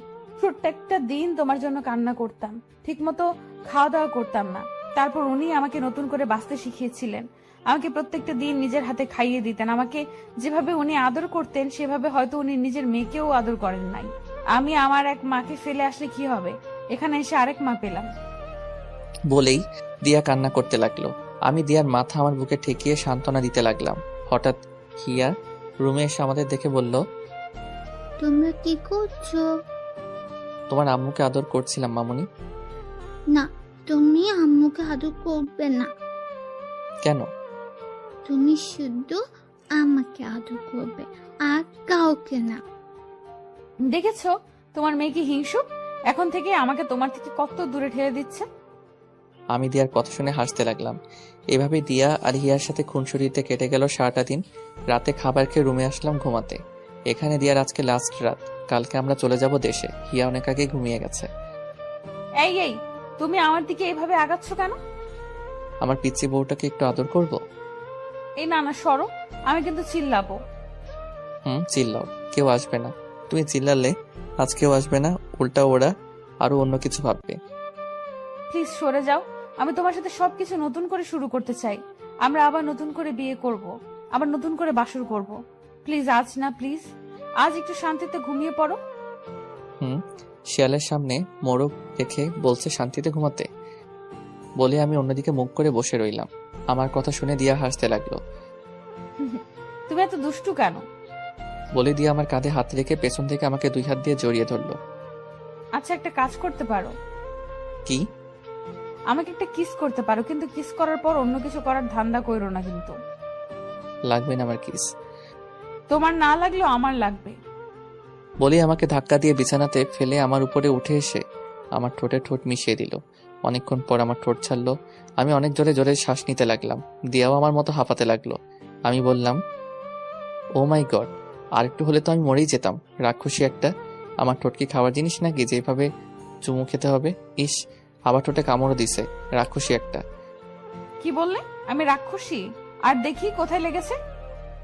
বলেই আমার ঠোঁটে হাত দিল, বলল, কই কিছু হয় নাই তো। হয় নাই মানে? এই যে রক্ত বের হচ্ছে দেখতে পারছো না? দিয়া এবার আরো জোরে জোরে হাসছে। এই পিচ্চি শয়তান্নি, আমার রক্ত বের হচ্ছে আর তুমি হাসছো? আরে পাগল, এগুলো রক্ত না, আমার লিপস্টিক। কি, তুমি আমাকে লিপস্টিক খাওয়াইছো? এখন যদি আমার পেট খারাপ করে? কিচ্ছু হবে না, এখন থেকে লিপস্টিক খেয়ে অভ্যাস করো, ভবিষ্যতে তো আরো অনেক খেতে হবে। এবার ঘুমাও। দাঁড়াও, আম্মুকে একটা ফোন দিয়ে নেই। আর তুমি একটা কথা বইলো না, চুপ করে থাকো, আমি ওদের সারপ্রাইজ দিতে চাই। ফোন দেওয়ার সাথে সাথে আম্মু রিসিভ করলেন। কি রে, তুই কখন আসবি? আমি সেই কখন থেকে তোর অপেক্ষা করে বসে আছি। আম্মু, আমি আজ আসবো না, কাল আসছি। কি হয়েছে রে, আজ আসবি না কেন? আম্মু, কাল এসে সব বলছি। আর শোনো, চাচা চাচিকে ফোন দিয়ে কালকে আমাদের বাসায় আসতে বলো। আচ্ছা। এখন রাখছি। আমার কথা বললে না কেন? কালকে ওদের সবাইকে সারপ্রাইজ দিব। তোমাকে হঠাৎ দেখে সবাই চমকে উঠবে আমি জানি। আচ্ছা, এখন ঘুমিয়ে পড়ো। আমি আমার বালিশে মাথা রাখতেই দিয়া আমার বুকে শুয়ে পড়লো। কি হলো? তুমি তোমার বালিশে ঘুমাও। আমার বালিশ নাই। আমার বুকে আবার মাথা রাখলো। আমি দিয়ার কাণ্ড দেখে হাসতে লাগলাম। পাগলি একটা। তোমার পাগলি। দিয়া কিছুক্ষণ চুপ করে থাকার পর আবার বলল, জানো আজ কতদিন পর আমি শান্তিতে ঘুমাতে পারবো। পাগলি, ঘুমাও। বলি আমি দিয়াকে 2 হাত দিয়ে শক্ত করে বুকে মিশিয়ে নিলাম। পরের দিন সকালে সবার থেকে বিদায় নিয়ে চলে আসলাম এয়ারপোর্টে। আরিয়ান চৌধুরীর বাড়ি থেকে আসার সময় আরিয়ানের মা আর দিয়া অনেক কান্না করছে। বিমানে বসে আছি, হিয়া আমার কোলে ঘুমিয়ে আর দিয়া আমার কাঁধে মাথা রেখে ঘুমিয়ে আছে। বিমান বাংলাদেশে এসে ল্যান্ড করলো। আমি দিয়াকে ডাকলাম, এই দিয়া, দিয়া উঠো, আমরা চলে এসেছি দেশে। দিয়া চোখ মুছতে মুছতে আমার দিকে তাকিয়ে অপরাধীর ভঙ্গিতে বলল, সরি, তুমি হয়তো সারা রাস্তা একা একা বোর হয়েছো। আমার যে কখন ঘুম লেগেছিল বুঝতেই পারিনি। এয়ারপোর্ট থেকে বের হতেই দিয়া জোরে একটা নিঃশ্বাস নিল। দিয়া বলল, কতদিন পর আমার দেশে সেই চিরচেনা গন্ধটা পেলাম, মনটাই ফ্রেশ হয়ে গেল। এখন চলো। দিয়া আর হিয়াকে নিয়ে একটা ট্যাক্সিতে উঠলাম। হিয়ার এখনো ঘুম ভাঙে নাই, এখনো আমার কোলেই ঘুমিয়ে আছে। আমাদের বাড়ির পাশে আসতে আমি দিয়ার হাতে একটা বোরকা ধরিয়ে দিয়ে বললাম, এটা পরে নাও। বোরকা কেন? পরো না, এত প্রশ্ন করছো কেন? দিয়া আর কিছু না বলে বোরকা পরে নিল। দিয়ার চোখ দুইটা ছাড়া এখন আর কিচ্ছু দেখা যাচ্ছে না। হিয়াও জেগে উঠেছে। আমি হিয়াকে কোলে নিয়ে আমাদের ঘরের বেল বাজালাম। আম্মু এসে দরজা খুললেন। নিয়ান বাবা, তুই? বোরকা পরা দিয়াকে আর আমার কোলে হিয়াকে দেখে আটকে গেলেন। আবার বললেন, কি রে, ওরা কারা? বলছি আগে ঘরে তো ঢুকতে দাও। আমি ভিতরে ঢুকে দেখলাম আব্বু, চাচা, চাচি, আদিবা, শিহাব সবাই ড্রয়িং রুমে বসে আছে। আমাকে সবাই একসাথে প্রশ্ন করলেন যে ওরা কারা। আমি দিয়াকে দেখিয়ে বললাম, ও আমার বউ। সবাই অবাক হওয়ার চেয়ে খুশি হলেন। আব্বু বললেন, নিয়ান, তুই শেষ পর্যন্ত বিয়ে করলি, এবার আমি শান্তি পেলাম। আম্মু দিয়াকে বললেন, মুখোশটা খুলো বৌমা, দেখি আমার বৌমা কত সুন্দর। দিয়া আমার দিকে তাকিয়ে চোখের ইশারায় প্রশ্ন করলো খুলবে কিনা। আমি মাথা নাড়িয়ে হ্যাঁ বললাম।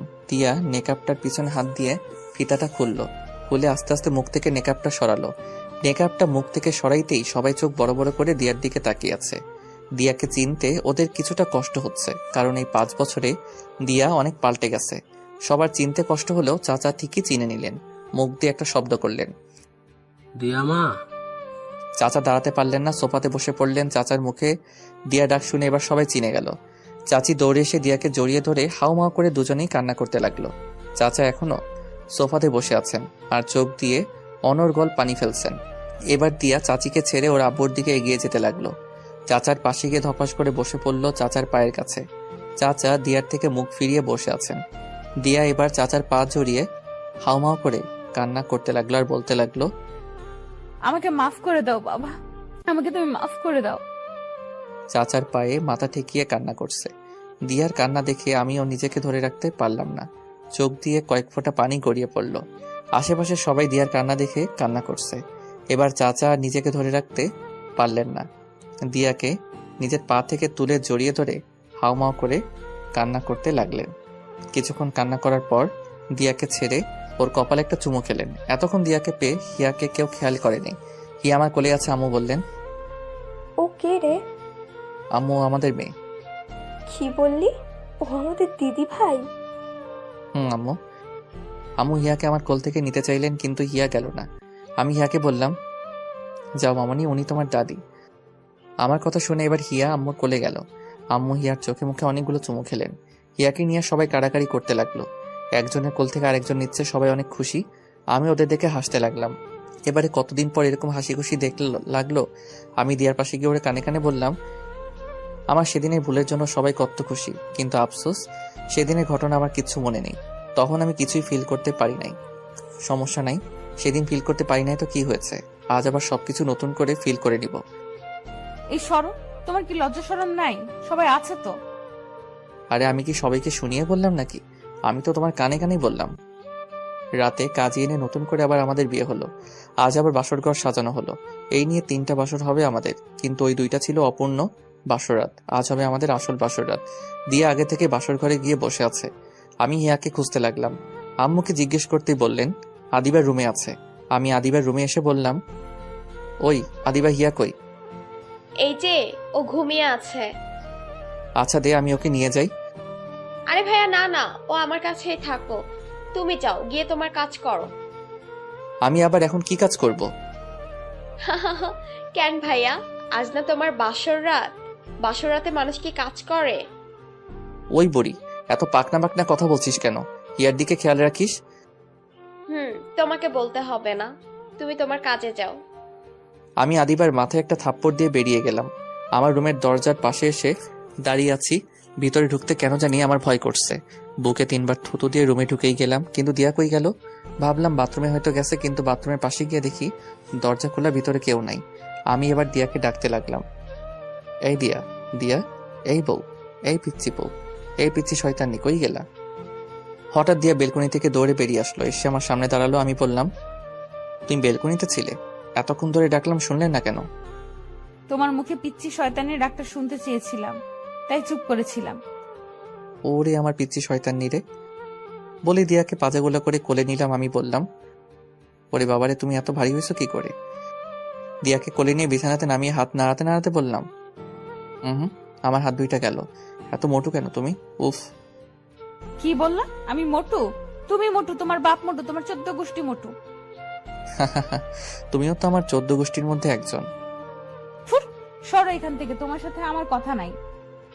বলে আমার থেকে মুখ ঘুরিয়ে বসে রইল। আমি দিয়াকে আমার দিকে ঘুরিয়ে ওর গাল টিপে বললাম, ওলে বাবালে, আমার পিচ্ছি বোটা রাগ করছে। আচ্ছা সরি, ওই দেখো কান ধরছি। 1 2 3। হয়েছে, আর কান ধরতে হবে না, ওঠো। আচ্ছা দিয়া, সেদিন রাতে আমাদের মধ্যে কি কি হয়েছিল গো? আমার তো কিছুই মনে নেই, শুধু এটাই মনে আছে যখন আমি তোমার দিয়ে আমার মুখে হাত দিয়ে আমার মুখ আটকে দিল আর বলল, চুপ করো, তোমার মুখে কিচ্ছু আটকায় না। না আটকায় না, তোমার সামনে আমার কোনো কথাই আটকায় না। আমার একটা তোমার মতো কিউট বাবু লাগবে। তো আমি কি করতে পারি? কি করবে মানে? তুমি জানো না কি করবে? না আমি তো জানি না কি করব, তুমি বলে দাও কি করতে হবে। যাও, খবিস কোথাকার, আমি বলতে পারবো না। তাহলে আমিও কিছু করতে পারবো না। তোমাকে কিছু করতে হবে না, আমিই করছি। বলে আমাকে ধাক্কা দিয়ে বিছানাতে ফেলে দিল। আমি বললাম, দাঁড়াও দাঁড়াও, তোমার কিছু বলতে না দিল না, ঠোঁটে ঠোঁট মিশিয়ে দিল। আমি ওকে ছাড়িয়ে বললাম, শিট, আজকেও লিপস্টিক খাইয়ে ফেললে। আমি এক হাত দিয়ে আমার ঠোঁট আর এক হাত দিয়ে আমার টি-শার্টের মাথা দিয়ে দিয়ার ঠোঁট মুছে এবার দিয়া আমি ধাক্কা দিয়ে বিছানাতে ফেললাম। ওর ঠোঁটে আমার ঠোঁট মিশিয়ে দিলাম, ওর ঠোঁট ছেড়ে এবার থুতনিতে চুমু খেলাম। এবার চোখে গলায় ঘাড়ে চুমোতে চুমোতে ভরিয়ে দিলাম। আজ আমার প্রতিটা স্পর্শে দিয়া কেঁপে কেঁপে উঠছে। এইভাবে আমরা দুজন দুজনের ভালোবাসে মিশে হারিয়ে গেলাম অতল সমুদ্রে। যে সমুদ্রে যেতে হলে লাগবে প্রচুর ভালোবাসার সাথে ভালোবাসার মানুষ। রাতে হঠাৎ আমার ঘুম ভেঙে গেল। পাশে হাত দিয়ে দেখি দিয়া নাই। মেয়েটা গেল কই? আমি একটা 3/4 পরে টি-শার্টটা খুঁজতে লাগলাম। পাশে টি-শার্ট না পেয়ে খালি গায়ে বেলকনির দিকে যেতে লাগলাম। বেলকনিতে আসতেই দেখলাম পাগলিটা আনমনে দাঁড়িয়ে আছে, বাতাসে চুল উঠছে। গায়ে আমার টি-শার্টটা, হয়তো হাতের কাছে কিছু না পেয়ে আমার টি-শার্ট পরে এসেছে। আমি পিছন থেকে গিয়ে দিয়াকে জড়িয়ে ধরলাম। হুট করে কারো হাতের ছোঁয়া পেয়ে দিয়া ধরপড়ে উঠলো। আমি বললাম, আর এভাবে লাভ দিলে কেন? ও তুমি হুট করে এভাবে জড়িয়ে ধরলে তো ভয় পাবোই। এতটা তো আর পিচ্ছি শয়তানিটা এখানে কেন? আজ আমার জীবনের সবচেয়ে সুখের রাত। এই রাত আমি ঘুমিয়ে কাটাতে চাই না। তাহলে আমাকে ডাকলে না কেন? তুমি অনেক সুন্দর করে ঘুমাচ্ছিলে, তাই ডাকতে ইচ্ছে করে নাই। চলো তাহলে এই সুখের রাতে সুখ ভরিয়ে দেই। এই বলে আমি দিয়াকে কোলে নিয়ে বিছানায় আসলাম। আবার হারিয়ে গেলাম সুখের রাজ্যে। অসংখ্য ধন্যবাদ সবাইকে গল্পটা পুরোপুরি শোনার জন্য। এবং আপনারা কেমন ধরনের গল্প শুনতে চান সেটা কমেন্ট করে জানাতে ভুলবেন না। আর চ্যানেলে নতুন হলে যে জানেনই কী করতে হবে, চ্যানেলটাকে লাইক অ্যান্ড সাবস্ক্রাইব করে দেবেন আর বেশি বেশি করে শেয়ার করবেন। Thanks for watching. Good night everyone.